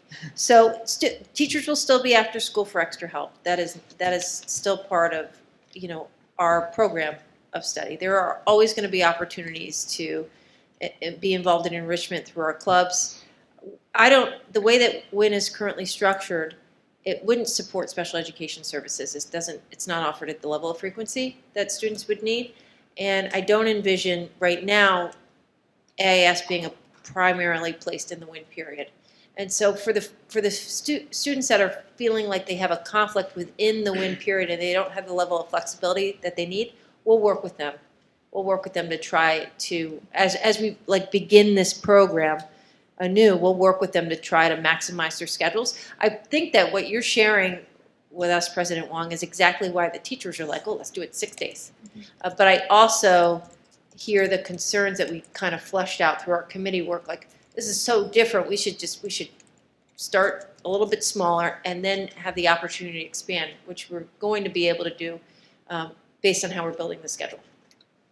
Okay, so then just another question. So this doesn't replace the specials, right? So you would still have your regular orchestra class, your band class, your chorus class, right? But if you were needing to go to a pull-out lesson, do we have a system or a process in which certain kids will need to be pulled out for those lessons? So are kids volunteering to go to these lessons? And depending on what their level, because I know in the past, currently, what's happening is kids are missing their core classes to get and are being pulled out of whatever their classes are, and going to orchestra or band or chorus, and they're at a level 5, let's say, in their NISMA performance, and they're still sitting there when the teacher is doing a lesson on, Strings 101. And there's a need for the Strings 101, but then what happens to the kid that is in, performing at Lincoln Center every spring? Right? They're also sitting alongside them. I don't know that it's good for any of the children. And, I've spoken about this before. So I'd just like to understand how this would help with that, Yes. if it will. No, it's so WIN was originally designed with two pieces of feedback in mind.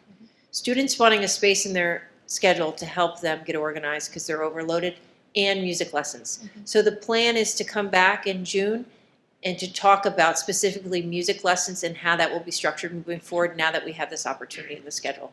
So all the things that you're sharing, President Wong, is part of our conversations around, okay, now we have the space, how are we using it, and how can we move forward without pulling students from their classes for music lessons. And we may have to have a two-tiered system, we may not, but that's part of like the work in this semester. So Right. at least we have like now we have a framework to work Okay. from, because Okay. before we didn't really have that. Because I don't want to, I do think kids also miss like gym and, Latin and Spanish as well as math, right? So, and it's not for us to say what they should miss, because a lot of kids love their foreign language classes. A lot of kids love gym, and a lot of kids love math. So I think it's just figuring out how we're going to move forward, and then just keeping that in mind would be very, very helpful. Thank you. For the IB middle year program, I love adding value to what we are already doing and what we have, but I want to be thoughtful about where we have room for growth, right? And so in that sense, like besides developing the value add categories, are we doing anything to strengthen what we are doing right now? And what would that look like? Well, I could say coming out of the committee, I know a lot of the committee members and the principals specifically looked at the potential opportunities for increased collaboration between teachers and interdisciplinary units. I think that was something that they saw. There's some work happening right now that they really value, and probably enough to meet the criteria that's required by IAB, but it certainly hasn't reached the full potential that's possible in middle school setting. So that's something that the committee came out and wanted to continue to work on. Okay, great. Thank you. Matthew, did you have something? I just had a quick comment. During the win, I just from a student perspective, I think implementing, I know you mentioned the executive functioning skills and the workload management or whatever, I think also implementing some sort of program or like session, doesn't have to be every time or whatever, but about teaching students actually how to study and kind of enforcing those skills upon them during their 5th or 6th or 7th grade year, so that as they get to the 8th grade and the Regents classes, and then as they get up to the high school, they have those abilities and study habits that they can just continue with them throughout the rest of their middle school and high school experience. I just think that's really important. Thank you.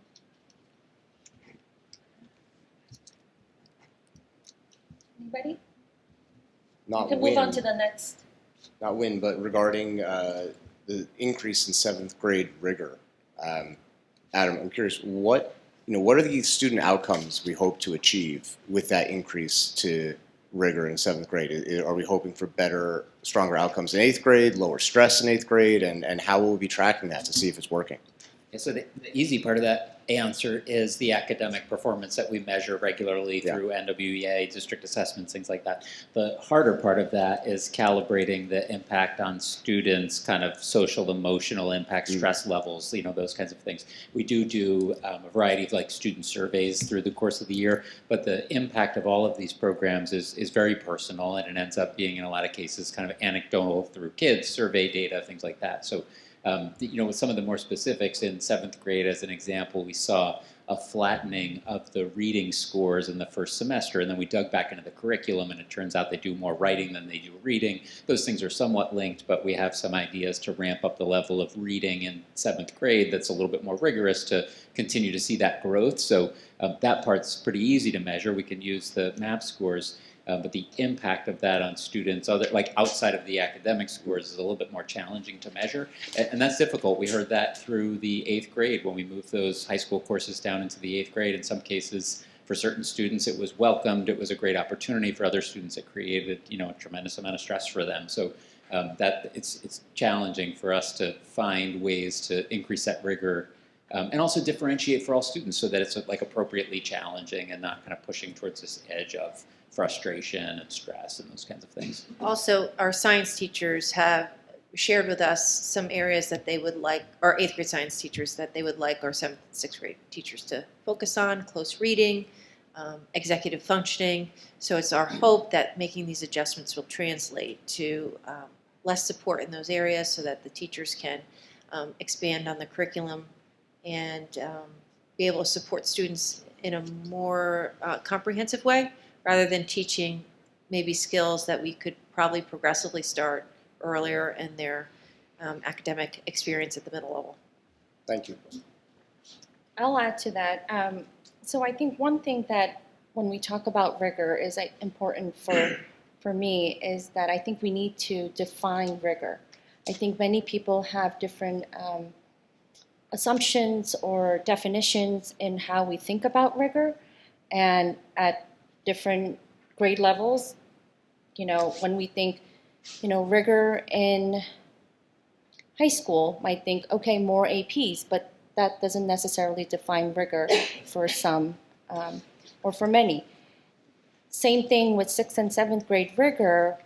I think it's important that the district clearly define what that is and how we're going to work towards that. And I would like it to not just be more and more and earlier, but really just thinking about, more rich learning experiences than, it's going to be harder. And I think what you said, Dr. Pease, about appropriately challenging students and differentiating learning is really key. And when we think about that, and I'll save my comments for later when we talk about 8th grade, I'd love for that to be the case for the 8th grade students and families as well, in regards to being mandated really to take 2 Regents courses at that level and feeling that tremendous burden and stress. And again, many students may rise to the occasion and be able to take on that responsibility and burden and really just soar with that. And others will struggle, but then still be able to get to the finish line and still feel successful. But, make no mistake that there is a real struggle there for a lot of our students. So I think we really need to talk about what rigor is and why we want it and what that looks like at each level. So thank you. Anyone else? Before we leave middle school, Yasmin, with the addition of the small class opportunity at Seven Bridges, what are some of the outcomes we're hoping to see? Do we hope to be able to keep more students in district? Are there other outcomes that we think we'll see from this? We may see that eventually, maybe not necessarily in this iteration of this class, but again, we're just in early stages of development relative to what it will look like in terms of students. You have to look at the cohorts as they grow throughout time, and then what that would mean for their supports as you support students, with the small class. That may lead to them staying in district, but again, it's a case-by-case basis, highly specialized. Okay, thank you. Great question, thank you. I have a question, piggybacking off of that a little, keeping in mind what you just said. If there's opportunity to have students who have been placed out of district for a more appropriate setting come back, because this would be a similar setting to where they are, is that a plan? That is always a consideration when we look at students and planning for their next year, and making certain that we be able to support them in district before we make those plans to make that shift to come back. So this 8-to-1-to-1 class, you are recommending that there's one classroom that's housed at Seven Bridges. So it's just 8 students. Correct. Okay. That's the max. That's the max. Yes, no, That's the ratio, I understand that, but meaning that's the max in terms of how many of those classes you will have. Yeah, so what we'll have is a maximum of 8 students in this class with a teacher and a support staff member. How we envision it is probably, we're still working through it, is that the students will take math and English minimally in this specialized class, and then they will push out for co-taught classes and for all their elective classes into the general class schedule. And so we're still working with families because this is a big shift for us on placement in here. And then once we have our placement confirmed, then we'll talk about like what does the schedule need to look like for the students that are placed within this setting. And so the goal is not for students to be in this class all day long. The goal is for students to be in this class for specific subjects, to do some really deep skill work, and then to be out with their peers in their electives in some of the general education classes, maybe like science. So there's comparable experiences in the mainstream classes. Okay, so the max is 8, we know. Is there a minimum that the district is going to put a requirement on in order to run this program or this special class? Yeah, I think we'd have to make sure that class was meaningful for students. And so we have a certain number of students already in mind that we're going to be reaching out to their families. And so we're going to start there. And so we wanted to present it first before we started to move through our process around approaching families who we feel like may have students that fit the profile. And so we'll have to make a determination if the class is going to be sustainable based on how many families are comfortable being in the program. Okay. Thank you. Anyone else?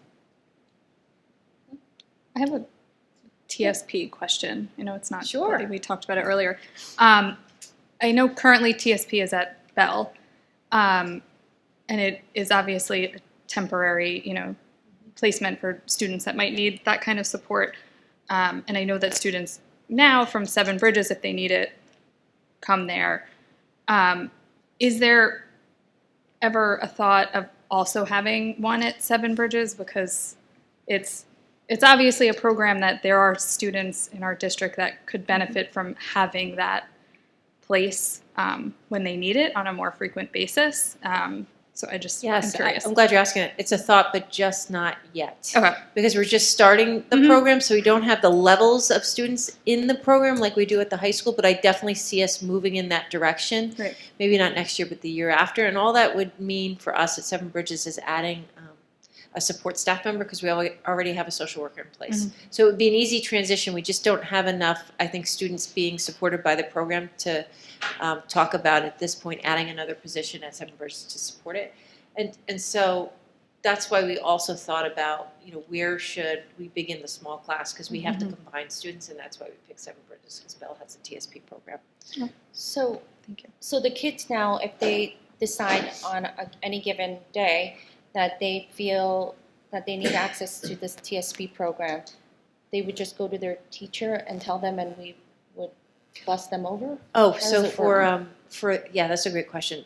The program at Bell is less fluid, so we're working with parents on placing students in there with their permission.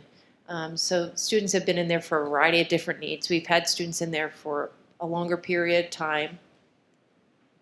Then potentially we would experience students there at the high school when we think about what does that look like for our students at the middle level program. But all of that is facilitated in conjunction with families. So we don't really have students dropping in to Okay. TSP like we do at the high school. Not side. like high school? Yeah. Okay. But it's working very well. Okay, so Very, very well.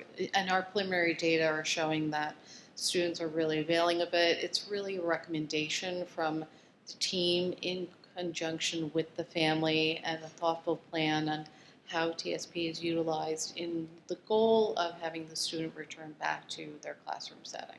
Okay, so I didn't realize that at the middle level it was the district recommending and identifying those students in conjunction with partnership with families, as opposed to in the high school. There is some of that as well, but also the freedom for children to say, today's not a good day for Yeah. me, and I really need to go here to do my work. and then somebody will come see them, and there's already somebody there to work with them. So it's a different way of, I guess, utilizing the TSP program. But yes, I agree. I think having one at both middle schools, housing it at both middle schools would be tremendous. But I understand that right now the need is not as great as we think. Yeah, but I do think though, as we use the program more and parents understand the value of it, there will be that need at Seven Bridges. Okay. So. Great, thank you.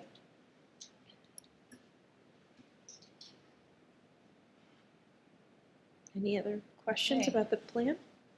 I'm just going to circle back to that question about the Greeley schedule. Can you just explain that professional learning block a little bit better? Yeah, so the professional learning block is in the current schedule. It's the full hour, or 55 minutes, I think it is currently. And so that's going to be reduced. And then we're going to slip in that like additional is going to be broken into two different blocks. It's going to be a club period, and then it's also going to be the professional learning block. There are some students that come to school, you know, and find areas to work and work with each other in study groups and things like that. But that's mainly dedicated to curriculum writing and professional development and things like that. And when Sandy surveyed the faculty, she found that clubs are really only meeting for a half hour. So that's why that has been reduced to a half hour. Great, thanks. Okay, so I have some comments and questions around that, and I guess it'll go into advisory because day 5 and 6, and now it's 5A and 6A. You know, I ask my high school students every single cycle, what does that mean? What time are you getting up? Where are you going? Club or advisory? Depending on what grade they are, it depends. I have a senior and a 10th grader. So it is very confusing, but also I understand the need for it and the intention around that. But I know we've talked a lot about it, and there were lots of slides on student surveys, family, parent input, surveys, faculty, and all of that. And I want to give a little feedback on advisory and just the thoughts around advisory versus peer leadership in particular, and how some may view it as sort of a competition. It's two competing great things that could have great outcomes and are started with good intentions, but it sort of feels like it's in competition, or it feels redundant and repetitive. So I think what we need to do is, and I've heard you say tonight, that we are going to ask the senior peer leaders to join in on the advisory. Is that what I heard? Right, there will be no more peer leadership for 9th graders. It will be advisory, where seniors will be peer leaders within the advisory program. That's the recommendation of the high school. Okay, so I think the other feedback that I would like to give is that I think peer leadership advisory groups, whether it's at the high school level or at the middle level, is only as good as the advisors, right, and the peer leaders, and how prepared they are, how enthusiastic they are, and really how authentically and sincerely they believe in the program that they have to do, or they signed up for, or maybe not sign up for, if it's advisory. So I think it has to be consistent across the buildings. I think it has to be consistent in every classroom. You know, I will say I've heard good things about advisory and peer leadership, and not so great things, and the challenges around that. And so if we're really asking, and I also know that people have come to Matthew as, you know, the student board member with concerns or thoughts around peer leadership. So I think it's just something to really keep in mind as we try to revamp and, you know, continue to restructure and reorganize, you know, what we want in terms of, yes, do we want that one trusted adult, you know, connection with every child? Yes. Do we want peer-to-peer, you know, models and relationships and, you know, connections, yes. Is it overkill at some point, right? Or does it work if it's not organic, right? Does it work if it feels like it's just being mandated? Yes, there's going to be things where students will say, no, this is really boring, but some things are not meant to be entertaining, right? There's a learning aspect to it. It would be great if it was, pleasant and, educational, but it doesn't always end up being that way, which is fine. But I think we need to sort of recommunicate and recommit ourselves to this work and the reasons behind it and how that would look. I would, I'm not sure if this has already been done, if peer leader group students have been approached for their comments and their thoughts around the work on peer leadership, because I think they would have a lot to offer in terms of what's been working, what's not been working. Same thing with advisory. I don't think it's good to assume that, it's going excellent and it's, everybody loves it. And that I just want to put that out there. Anyone else? I'd like to talk about recruitment and retention. I think that attracting and retaining faculty and staff to connect with and inspire our students is essential, is one of the most important priorities for our district. It's why I loved my childhood here. It's why I brought my family back. So wanted to ask Andrew, first just the data that we see, 60%, I'd certainly love to see that number be a lot higher in terms of faculty and staff speaking highly positively about our district.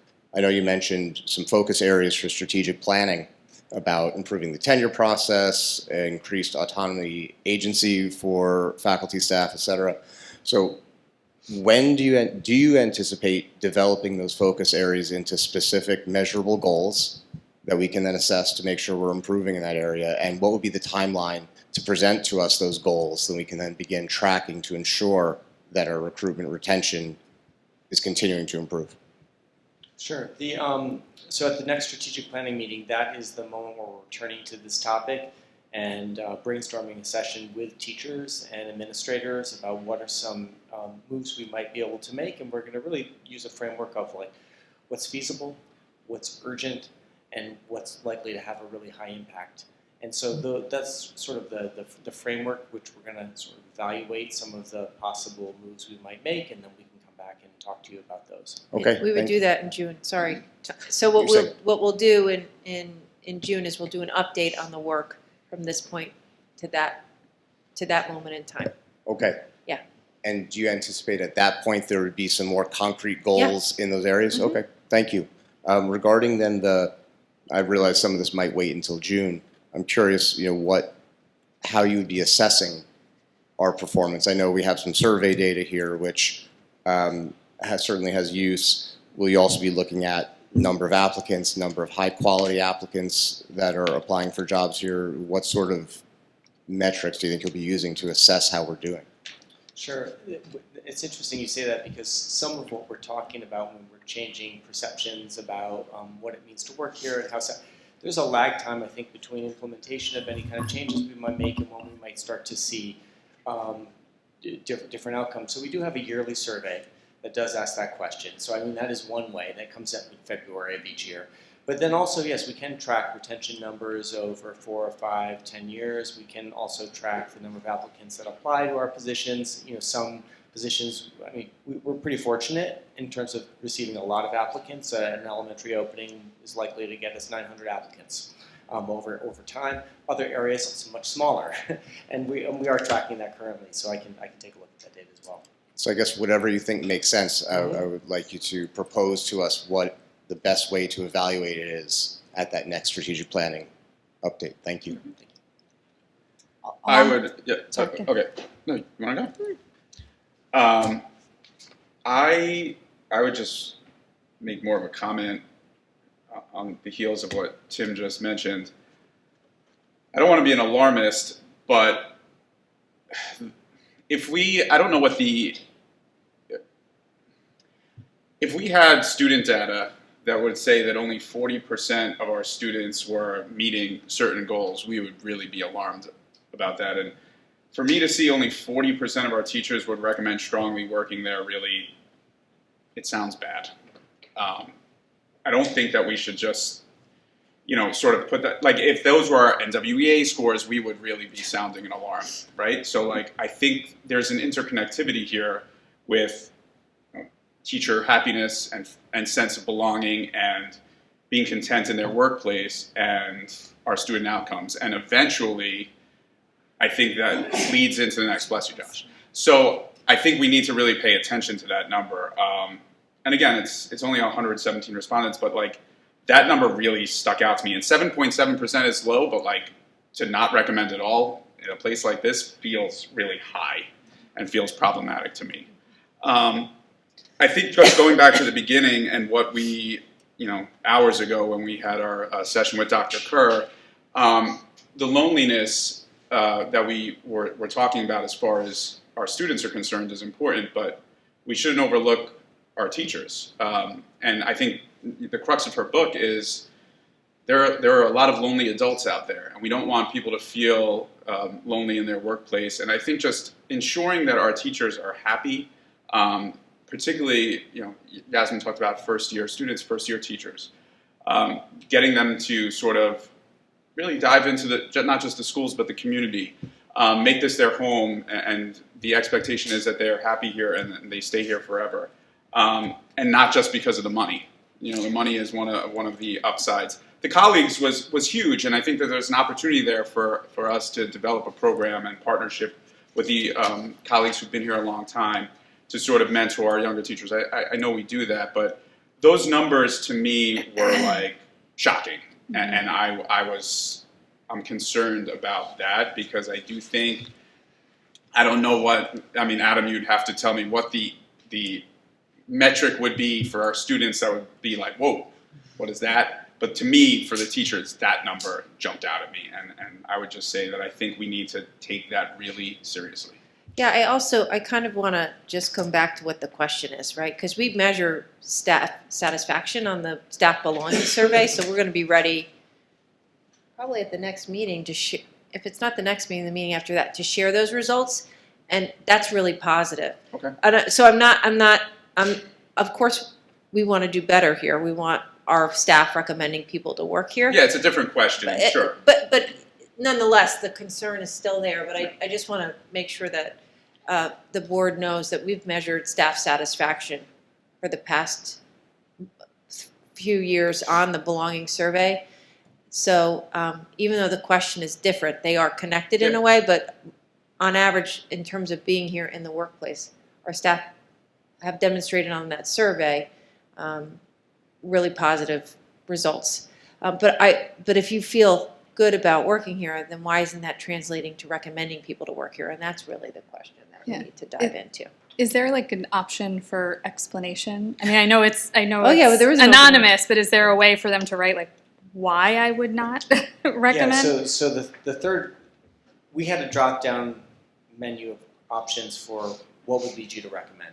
Mm-hmm. We didn't have the same drop down for why not. We had an open-ended question for that. Mm-hmm. So we do have we have 170 responses for that, and that's partly what we took a look at in the subcommittee and came out with some Of the priority themes areas. that we shared.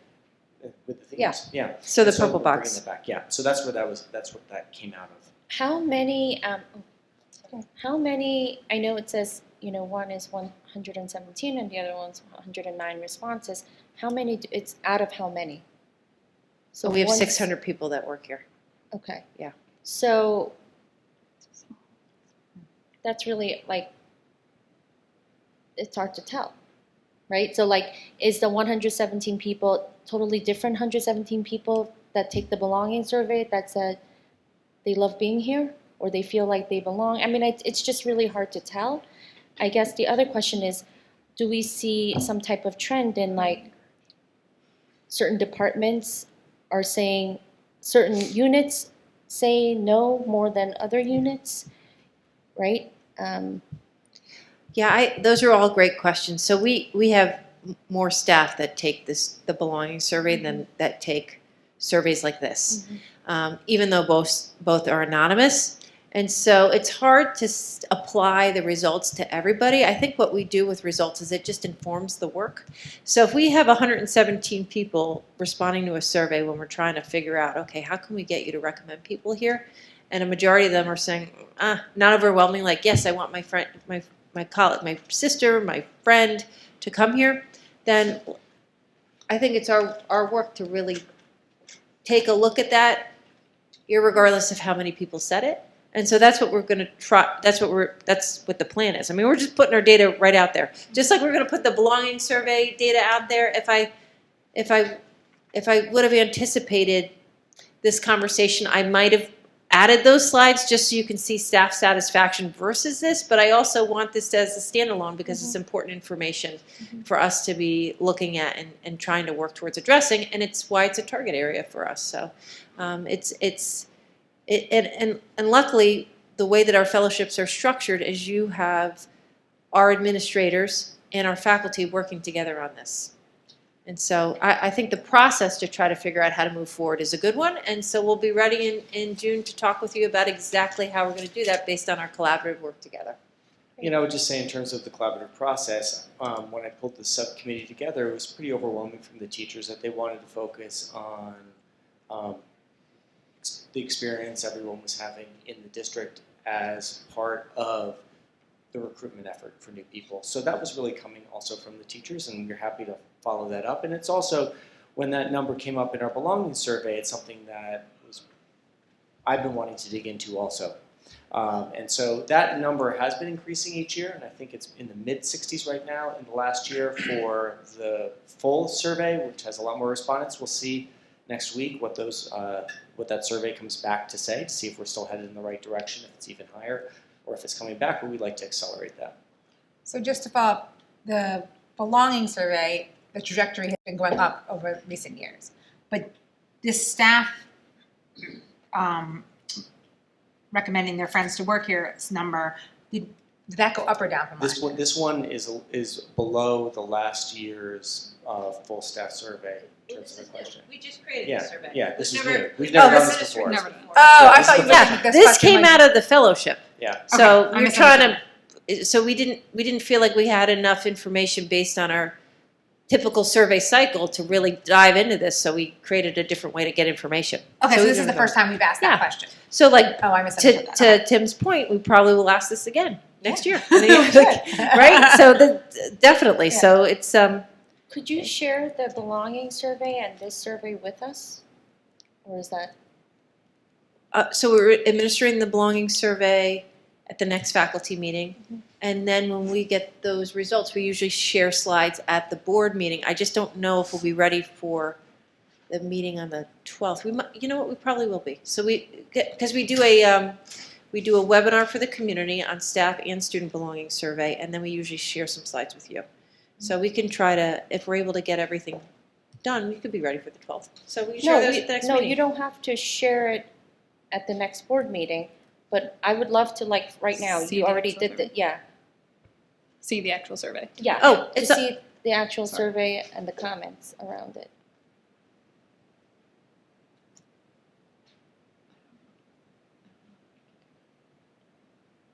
You could say no. I mean, I'm asking if this is a possibility because you have shared other surveys with us in Yeah. terms of like student belonging. So I'm wondering if when you do the the staff belonging survey, and then also you've already done this, if you would share that with us. Sure. Okay, thank you. Anyone else?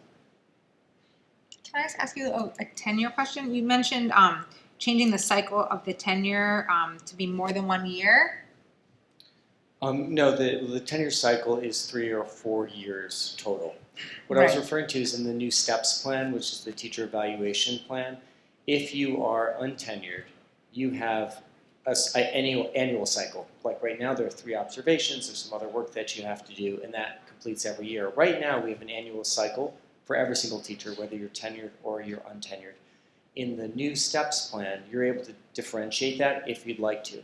And you have to have each untenured teacher has to be fully evaluated each year.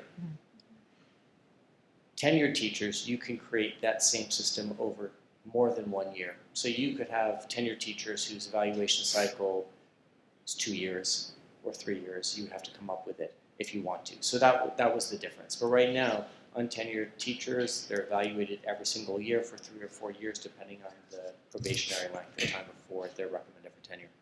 And right now, tenured teachers are also, Evaluated every single year. right, and so Yep, you're they're talking about observed every moving single them year. to more than 1 year.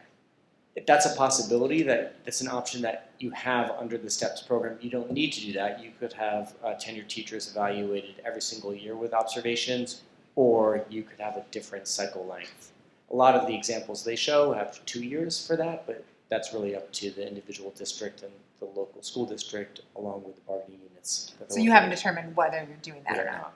And you don't have to determine it until 2032 or something? That's you the said? deadline. Yep. So you got time to But think you about can, it? you can implement before that. Regarding APPR and steps, what are the reasons for transitioning prior to 2032, and what are the reasons to stay with APPR? Well, one of the reasons why you might want to transition earlier is if you're unhappy with your current system and think that you could improve upon it for everyone's sake, evaluations, and get better results. Not many districts have right now, so it's still fairly new. So doing it very quickly, you don't have the same kind of data and information that you will a little bit later in the process. As more examples of what those cycles might look like to get a sense of the experience of other districts. Okay. So we're planning to meet and start the process. We feel like the teachers union and our team feel like we're in a place, we've settled the contract for 5 years. We want to move forward and start to talk about, are there things that we can do differently, that we can do better with the new model? Okay. I don't know how long it's going to take us, but I'll certainly keep you updated. Okay, can I talk about the world language program update? Sure. So I know we've had many conversations around this, and I'm so glad we are working on this. And I spoke about this briefly at the Executive Cabinet CPTA meeting about Mandarin specifically and world languages around that, and how that every year we delay Mandarin language acquisition to come down to middle school, it will definitely, we will definitely lose enrollment at the high school. There's just no doubt about that. Right now we have Mandarin classes that Mandarin 2 and 3 combined, Mandarin 4 and AP I think is combined, and the enrollment is very, very low. And it's really not anyone's fault. I think this is the way that it's been structured for a very long time. And with the numbers, fluctuating between what kids want to take, native speaker versus exposure at the middle level, non-exposure. But, if we want to continue thinking about world languages, more than the surveys from the students, more than the surveys from the families and what they're thinking right now, is really research based. And I want to say that research after research, there's just so many, shows that language acquisition is absolutely better and more powerful when they are younger. The younger they are, the better. It's just, there's no question, it's not a debate, it's not up for a question. And so knowing that, I am not quite sure. I agree with the exploratory model. I'm okay with that. I think, kids need to be exposed to different languages at different points of their lives. And if we're doing this at school, I know we have to make a decision at what grade that would look right. But to exclude Mandarin, I think is a really big mistake. If we want to resolve the problem that the high school has been facing over time in terms of enrollment. And so I am not sure, I know that I know that there's been concerns around hiring Mandarin teachers and the difficulty around that, but, you know, for us to say in Chappaqua that we're not going to move to something that we know is research-based, science-backed, that language acquisition, it happens in, you know, early ages, and exposure to as many languages as possible. You know, the younger you are, the better. And to ignore that and to say that, well, we're trying to figure things out because, you know, and they're all good reasons. We saw the dip in the 5th grade transition, the concern there, right? You know, presenting the exploratory model of world languages, I understand, right? That comes with its own nuances and challenges, right, that we don't know about. This, you know, I have 3 kids, you know, here in the district. 2 took Latin all the way 5 through 8, but did not take Latin in high school. They chose Mandarin. A lot of people made comments to me saying, well, that's because you speak Mandarin. And I will confidently say, no, that is not. My kids do not speak any Mandarin at all. So that's an assumption. So these things all need to be considered. Mandarin's also one of the hardest languages in the world to learn. And to say that we're going to start the latest possible time is really just does not make sense to me. So I really, really ask that you know, take that into consideration as you move forward in this timeline. That's all for that. Thank you. Anyone else? Nope. Okay, I've so. I've Yeah, got a go couple ahead. more questions. Oh yeah, but nothing on Mandarin, world language. Okay. Go ahead. Will do. On Josh, on fund balance, I know you talked about where our fund balance, total fund balance is up to, and I think what was 16%, something like that, of our budget, and then the amount of appropriated fund balance you're trying to bring down. And again, just you just explain again why we appropriate fund balance every year.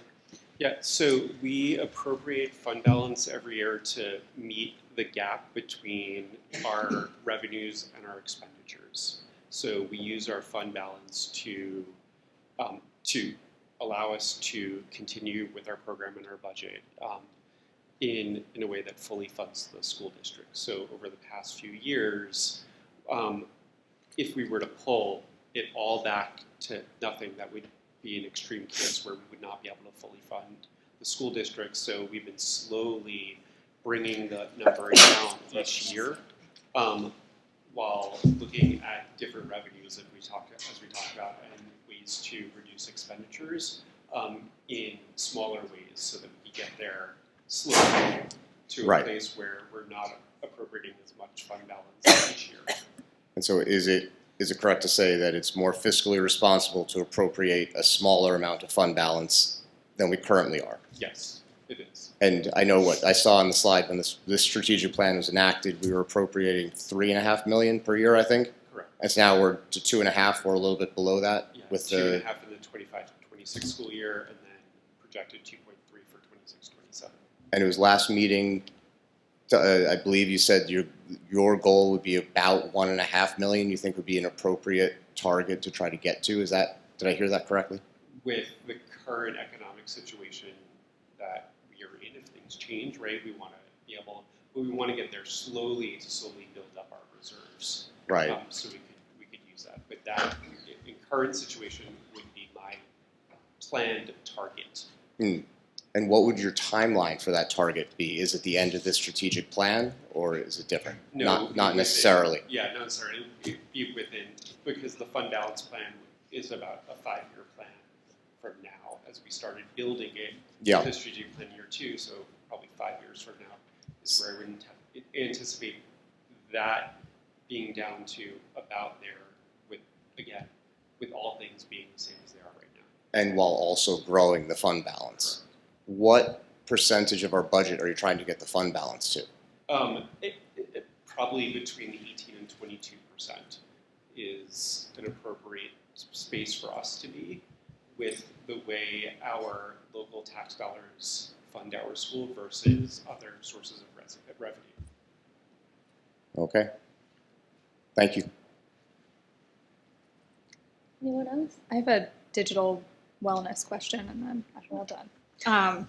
It kind of comes off of some of the things I was hearing at both of the elementary school coffees, and I know we talk a lot about the tech for good, and I think there's a concern with parents about specifically elementary school, the limiting the time spent on devices, and I know that we don't use them for curriculum, that much, but I think there's also a perception that it's not the same amongst the schools, the 3 elementary schools. I think that is kind of a problem for parents. So if there's a way that we can kind of look into streamlining that and just making sure, especially the younger grades, are appropriately using it, and that it's, across all the schools. Yes, and I've heard that feedback too, in that one middle school is doing all of their math work on, not all of their, but a lot of their math work on paper, and there's a mix, feels like a balance, and then another middle school is solely, or maybe in one particular class, I'm not really sure, is doing a lot of their math work on a device. And I think, without taking away teacher autonomy in terms of how they want to teach and, manage their classrooms, I think we have to figure out a way that it's, how come, because parents talk and they compare, we all know we shouldn't, but we do, and I'm saying that because I'm a parent as well, and so just understanding what the district stance is on that and what we expect our teachers and students in terms of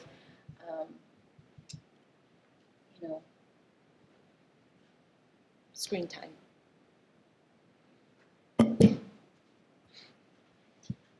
So just to speak to that for a minute, there's a lot of work that we do with faculty around curriculum writing, where I often will use the phrase that students deserve access to our collective best thinking. Mm-hmm. And so with most of our curriculum, I'm not an expert in the curricular area, and we get some experts, in some cases a professional developer, but really it's generated by the faculty, or we select curriculum and it's picked by the faculty. I'm usually in no place to pick it because I don't have that expertise, across, and I haven't taught all the different grades and all the different subjects. When it comes to in-class delivery, it starts to get more tailored to the students in front of the teacher. And so, it kind of goes back to how much autonomy and agency the teachers have to make decisions around what works best for a particular class. And that's where we start to wade into a little bit more of a complicated, kind of muddy area where it's not okay for a teacher to decide I'm not going to teach how to multiply fractions because the kids think it's boring and I don't really know how to do it well, and so I'm just going to skip it. No, you have to do that. That's part of our curriculum map. You have to do it at the right time. The curriculum cascades through. But when it comes to a teacher making a decision about technology use around, I'm going to use this particular tool because the students can read into it, and then I can listen to their stories, and I'm going to use it, Book Creator or a Seesaw or something like that, and your concerns are also, I share those concerns. We don't want, students in one class to be using a Book Creator, Seesaw, every day, all the time, and then in the next class, maybe they use it once all year. That doesn't lead to consistency in program. But the other part of that is trying to really balance that teacher choice and agency, because I think that does come out on a survey of, are our teachers feeling so tightly controlled through curriculum and district decisions, and here's your curriculum map, here's your pacing guide, here's your assessments, that they feel more robotic than they do I have to teach the students in front of me. So I don't want you to feel like I'm dodging the question as much as it's just so complicated. But I share those concerns, and it's some work that we need to do, and at least open up those conversations so the faculty understands the impact of that across buildings and classrooms. Yeah, I'm also concerned about the amount of time students spend on devices and with technology. And so I'm curious, are there any best practices? Is there any research about appropriate, healthy amount of time students should spend using devices for educational purposes at each grade level? I don't know of any like recommended number of minutes, number of hours. What the research that I have seen is that there's a real difference between good technology use and like unhealthy technology use. And like what I think that we read so often about screen time really alludes in most cases to social media scrolling, where students are on, pick your platform, and it's just hours and hours of their life kind of disappears in these small clips of 10 seconds each, 15 seconds each. And there's real connections in the research now between that and its deterioration in teen mental health. There's not a lot of research that I've seen that says students that are connecting, creating, coding, building apps, that's bad screen time. There is research around like the sedentary life that kids are having as opposed to being outside playing, riding bikes, running around, those kinds of things. But I don't know. With homework, we have recommendations on our website, guidelines for teachers on our website that say number of minutes that we feel are appropriate for homework by grade all the way up through middle school. It's posted on the curriculum website. And we dove into the research around like what number of minutes is appropriate. I haven't seen something similar for technology. Like, we want this age student to be on this amount of time. I think it's more about like quality screen time versus quantity of screen time. And then how do we assess and give feedback to faculty about the quality of the screen time for different applications? Yeah, that's just ongoing professional development Okay. Around a good use of screen time, examples of good high quality use. A lot of it comes with just the products that we procure. We don't buy many consumption products at all unless we're really intentional about how a particular thing is going to fit into the curriculum. In most cases, and part of our software purchasing vetting is is this product used, aligned in a way that it's, or is it aligned to our goals in technology with regard to, does it give opportunities for students to connect, to create, to think critically, to practice skills deeply in ways that matter. And there are so many tools out there that are just consumption tools, and we just don't purchase them in the district. Okay, thank you. Thank you. I just want to echo your statements earlier, Ms. Huang, about peer leadership. Right now, I am an 11th grade peer leader, and so I guess I just want to hear more about what would happen to the program. And I also just want to say, for me as a peer leader, I've only, I guess I technically started back in April of this past year, but the program has been extremely valuable to me, and it's been one of the strongest communities that I've felt within the school, and the advisors do such a great job of cultivating this community between not just the peer leaders and their students that they work with once a cycle, but also with all of the individual peer leaders.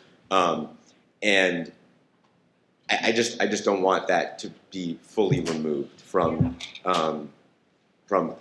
anything. And I also just want to echo your statements about advisory and how it can be, I guess how you put it, a little bit of overkill. So I just want to, I'm willing to talk to anybody about this, with this further with more peer leaders who I know feel it's very similar to me, about peer leadership and advisory. So I'm just curious a little bit more about that. So right now the plan is for peer leadership to be for 12th grade students, and the 12th grade peer leaders would be incorporated into the advisory classes with the 2 faculty that are leading those classes, and they would serve in almost like a co-teacher capacity. This has been done this recommendation has been done in conjunction with the peer leadership faculty members, but it's still like in the planning phase. But one of the things that they're trying to address is advisory and peer leadership and how that feels for 9th graders, and the fact that we have a lot of students that want to be in peer leadership, but we can't support that. And so by moving in this direction, you have more 12th graders that could be a part of the program. They could be in this co-teaching capacity with classroom teachers and be able to experience this leadership opportunity in a way that they haven't been able before. I mean, this program probably has more rejections than any other program that we have here. So now we're trying to create more leadership opportunities for kids at the 12th grade level. So that's but again, they're still in the process of like working through, okay, now what does this look like in practice? And that's the work during the second semester. Okay. So thank you for that. And so then I have another question. So then if we're trying to create more leadership opportunities for seniors and we're completely dissolving then that opportunity for juniors now, are we replacing that with something else that might also become really competitive? Or Yeah, what is your thinking around that? Yeah, that would be, more of a discussion at the high school level, but I didn't see them providing, I think peer leadership is going to evolve into a senior level program only. Okay. Now, there is some discussion about like, should we continue some sort of bridge of that model during the PD time still for ninth grade students, but they're still kind of figuring that out. But what I do know is that they're trying to figure out different ways to expand opportunities for the 12th graders and link peer leadership to advisory so it feels more connected. So that's the work. Mm-hmm. So the schedule's kind of crafted to be able to work through that more during the second half of the year. I wonder if there could be anything done by having like an upperclassman, whether you're a junior or senior, to be connected with, maybe not one-on-one, but like maybe 2-3 upperclassmen, juniors and seniors, and then connect them with freshmen and sophomore, and just the entire school is connected in some way. And so it's not something you apply into, but as you become older and become upperclassmen, you just you have that privilege to sort of mentor and be of assistance, right? And it's sort of like, it could be free-flowing maybe, like you reach out to them and say, I'm your mentor, peer persons, and let's meet during middle lunch or whatever, and then it's not required, but something like that. I don't know, I'm just thinking out loud. Yeah, and the other thing they're trying to like work through is that if you're a peer leader, it really impacts your ability to participate in other clubs. Mm. And so they're trying to provide more space for kids to be able to do multiple things. So it's all this thinking is happening at the high school level with the high school team involved in it, and the strategic planning subcommittee is made up of high school faculty. So that's sort of where the work is, but I know that when we come back in June, we'll have more of a finite plan. Thank you. I mean, we appreciate it. I think these are all sort of like good things to struggle with, right? Mm-hmm. Good problems to have. Trying to fine tune and better our ways in how we support our students. And the new student program that we were talking about at the beginning of the night, that's also at the high school as well. Yes. And that's running separately from like advisory, which obviously every student 9th through 11th is getting a part of. So when we have first year students who are new to the district, they're getting a sort of a double dose of interconnectivity within the department because they're having the new student program as well.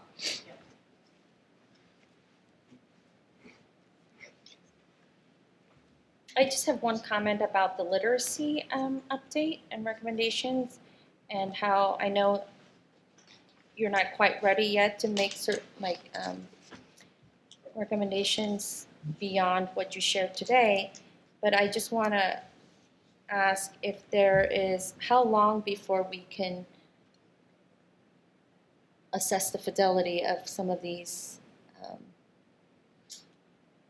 curriculum choices or practices, and how would that work? And also in terms of the pilots, right?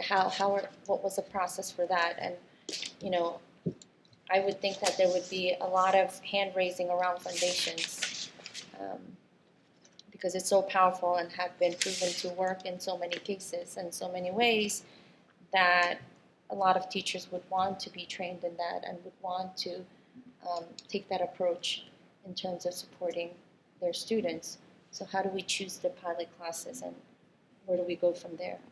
Yeah, so Dr. Ackerman and I went around last spring to all of the faculty meetings. We visited each school and we presented the various programs and what we wanted to pilot, and we asked for volunteers, and we accepted everyone that volunteered. There were 12 foundations classes and K1 and 2, and then there was 4 teachers that wanted to pilot fish tank, with one additional teacher who wanted to try fish tank as a resource in science and social studies. So there was 4 plus 1, 4 with Fidelity in the class, plus 1 that wanted to try it as a resource to supplement science and social studies. Fish Tank is more of a knowledge building program. There are many more nonfiction units, and so there are several units that fit in with our social studies and science. So we have those pilots going on. We have all the teachers that, wanted to pilot actually piloting it, and we're able then to look at their data. There's a few different ways that we can look at the data to assess it. Obviously talking with the teachers anecdotally, but also looking at the results. We have longitudinal data on teachers, and so we can see their results pre this pilot as well as this pilot. It's obviously a different class, but you can start to get a sense of how the pilot impacts student learning. And then ultimately, as we go around to the faculty meetings now, we're going to gather some additional information. Many of our faculty have come from other school districts that have used a variety of different programs and can give feedback in that way. So the hope is that we can bring you a decision on that, a recommendation on that at the before the end of the school year, and start to put plans in place for purchasing, training, and implementation. Thank you. Anyone? Okay, that will be the end of Q&A. Thank you very much Yeah. for the comprehensive, very comprehensive update. You're welcome.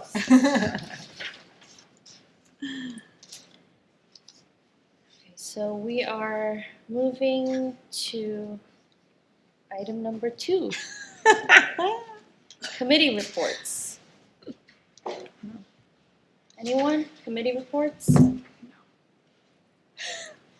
I'll just say really quickly that Sports Boosters had their day in New Haven this past weekend, and 110 people went, and Yale, the final score was Yale 91, Columbia 74, and it was a really successful event. So thank you to everyone for supporting the Sports Boosters. And we talked about the coffees already. Health and safety? Yes, there was health and safety and policy.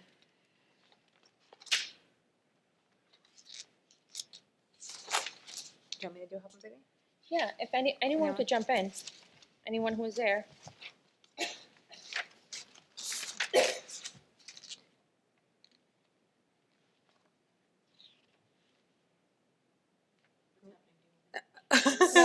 No, I was just pulling out my notes. Does anyone know? Something needs to happen. Okay.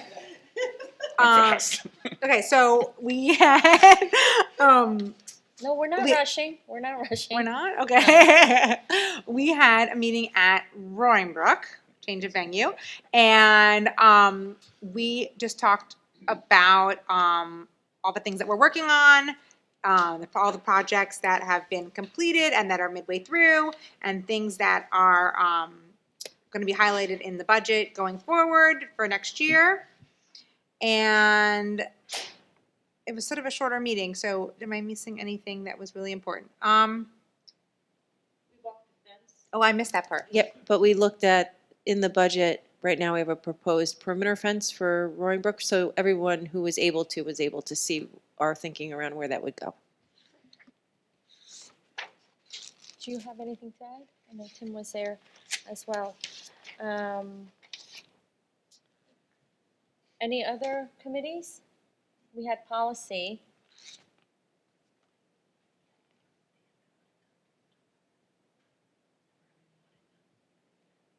In the policy committee, we actually are engaged with NISBA to do an audit of all of our policies to help drive our work forward. And so we haven't had an audit done since I've been here, and so I'm really looking forward to having like an outside person from the organization take a look at all of our different policies and give us some recommendations on some areas for us to look at. probably over the summer based on the length of time it's going to take them to do the audit. So that was a part of our committee in addition to discussing what I had shared in the community update, which is on the agenda regarding the audit policy in the charter. Yes, so we had met with Jessica Goldstein from NISBA Policy Services, and we have subscribed to their compliance review service, and just looking a big sort of like overhaul of our entire policy book to make sure that we are in compliance and following the law, and updating any policies that need to be updated, that are mandated to be updated, any missing policies, and any essential policies that we might need for, best practices and good governance. So I am very excited about that process as well, because this is policies is something that the board, is responsible for, and this everything that we do here in our district is, anchored around all of our policies. So I really appreciate that we will be going through this process. Any other?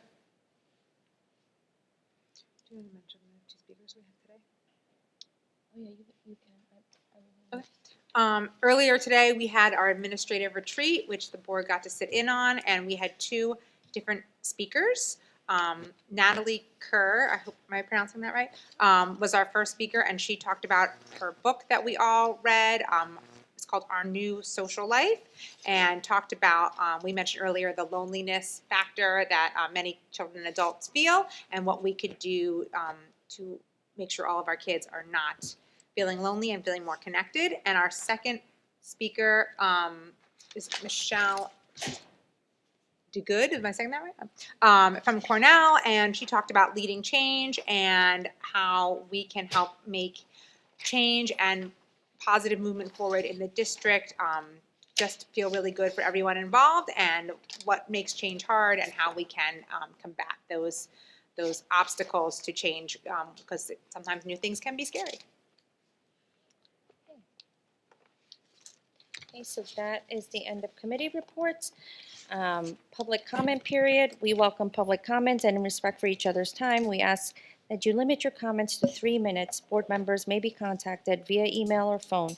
After the public comment period has been completed, board members may have a discussion among themselves regarding comments presented. Any public comment? Okay, none. So we'll move right along to item 3. Approvals and ratifications. 3.1, I will move to accept the minutes of the January 14, 2026 board meeting. May I have a second? I'll second. All in favor? Aye. Okay. Item 3.2, policy 6005. It's the audit committee and audit committee charter that Dr. Ackerman went into detail sharing with us earlier. It's the first reading. I will move policies, right, thank you. We're not moving, it is the first reading. Moving on to item 4, recommended action. I recommend 4.1 instructional as presented. I will move 4.1 as presented. I'll second. Any discussion, comments, questions? All in favor? Aye. Aye. I recommend 4.2 non-instructional as presented. We have a motion to move item 4.2. I'll move. I will second. Any discussion, comment, questions? All in favor? Aye.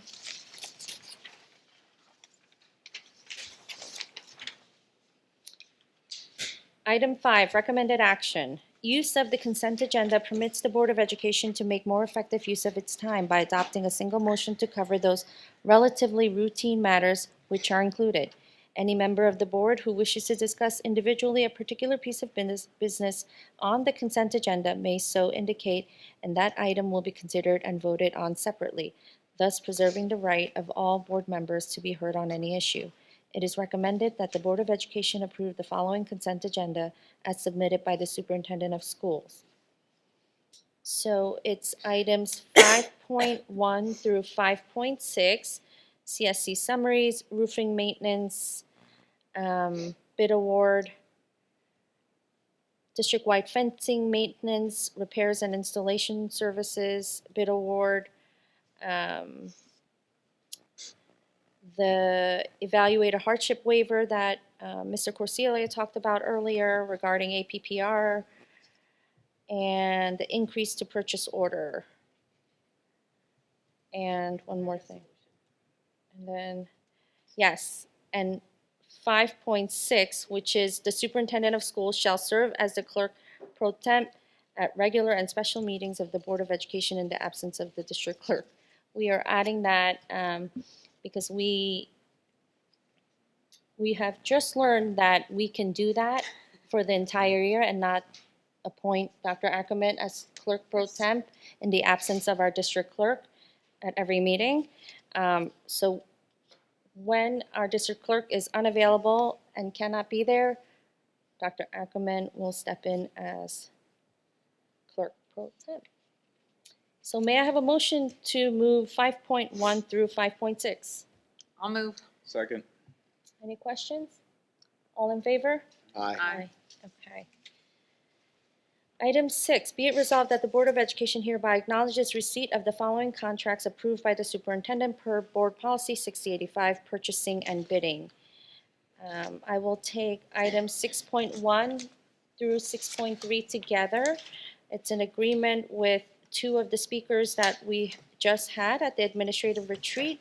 And then the 6.3 is an agreement with Clara Sharp, which we had a slide for in terms of consulting services through 2025-26 school year regarding fundraising for the Well Lab. Well Lab? Well, the Well. Yep. Yes. I will move 6.1 through 6.3. May I have a second? Second. Any questions, thoughts, comments? I do have one quick comment about the agreement with Clara Sharp in terms of fundraising. I just want to just ask, is this a one and done, or will we have Clara come back after this project in terms of, I know that the focus is for the well, and I have said in many occasions that I personally do not believe that fundraising should be our district's top priority at this moment. And I know that you took that feedback and have now focused and narrowed it down to the well, which is a specific project. So I just wanted to ask, is this sort of, as the projects come together in collaboration with different members of our district, will we be asking Clara to come back? Or do we already have 5, 6 more projects lined up that we're going to, I know that we're not approving this, we are just acknowledging because it's under the threshold of 10,000, but would like to have a little bit more clarity around that. Yeah, I think we're piloting this. We're trying to see how this goes, and we have other projects that I've shared before with the board that are kind of in the queue. We have a pavilion project at the elementary school. We have a student union here at Greeley. So we felt like let's try this and see if this works with someone who has a lot of experience in this field. And the well was recently designed, so we felt like the numbers associated with that project were probably the most accurate. So I think we should. I would recommend let's see how this goes, and then we can come back together and talk about if it's successful. Should we consider contracting for another project, or if it doesn't work the way we anticipate that it probably will, is there a different model we should be thinking about? And so that's how I would sort of answer that. That's the best, my best thinking around. Yeah, sure. this. Thank you. I think I just want to be sensitive to the fact that, we have a lot of partner organizations that here in our district, and there's lots of fundraising happening for different purposes. I mentioned Horace Greeley Scholarship Fund before. everybody knows about CSF and all of the grants. And we have the boosters, we have PTA, helping us out in a lot and supporting us in lots of ways, monetary and, and more. So I want to just be considerate and sensitive about thinking in terms of, really fundraising is asking for money, and it is really coming from the same group of people that we're continuously asking for money. It's our community members, it's alumni, right? And our job as a public school is not really to make money, but to be able to figure out, how to operate within our means. And so I just want to be very, very sensitive to that of our taxpayers, but also to our partner organizations that provide those fundraising avenues. So I appreciate that this is just narrowed to one, and we'll see how it goes. But just wanted to make clear that, fundraising is not my personal utmost priority, and I don't believe that it should be for the district. Anyone else? Okay, all in favor? I'll just say that from some of the meetings I was in on, my understanding was that this would not really be reaching out to our taxpayers and would not really be essentially competing with or in a similar space as our other organizations that support our students. Is that still? I have the same understanding, and I think that's going to be the approach. The other thing, it's all tied to the strategic plan, so we're trying to kind of move forward with the plan based on some of the obstacles we discovered along the way with the RFP process, which I know Alyssa and Tim, you were a part of. Right. So I feel like we're in the best place we can be right now to try to continue to move forward with also honoring some of the concerns that were just shared as well. Great, thank you. All in favor? Aye. Okay, moving on to item 7, facilities, there's nothing. And then 8, financials. I will move 8.1 through 8.4. It is acknowledging receipt of the Treasurer's Report, December 2025, Appropriation Status Report for December 2025, Revenue Status Report for December 2025, and Extra Classroom Activities Fund Quarterly Report for December 2025. May I have a second? Second. Any comments? Questions? All in favor? Aye. 9, notice of future meetings, Wednesday, February 11th, 2026. It's right here again at 7 p.m. And then after that is we are in full swing for budget season, where we will be meeting. We still have an audience here. Thank you. Every week of the month of March. So it would be Wednesday, March 4th. So February 11th, and then we get a little break, gearing up for budget season in March. So March 4th, 2026. May I have a motion to adjourn the meeting at 10:38 p.m.? I move. I'll May I have a second? All in favor? Aye. Meeting adjourned. Thank you.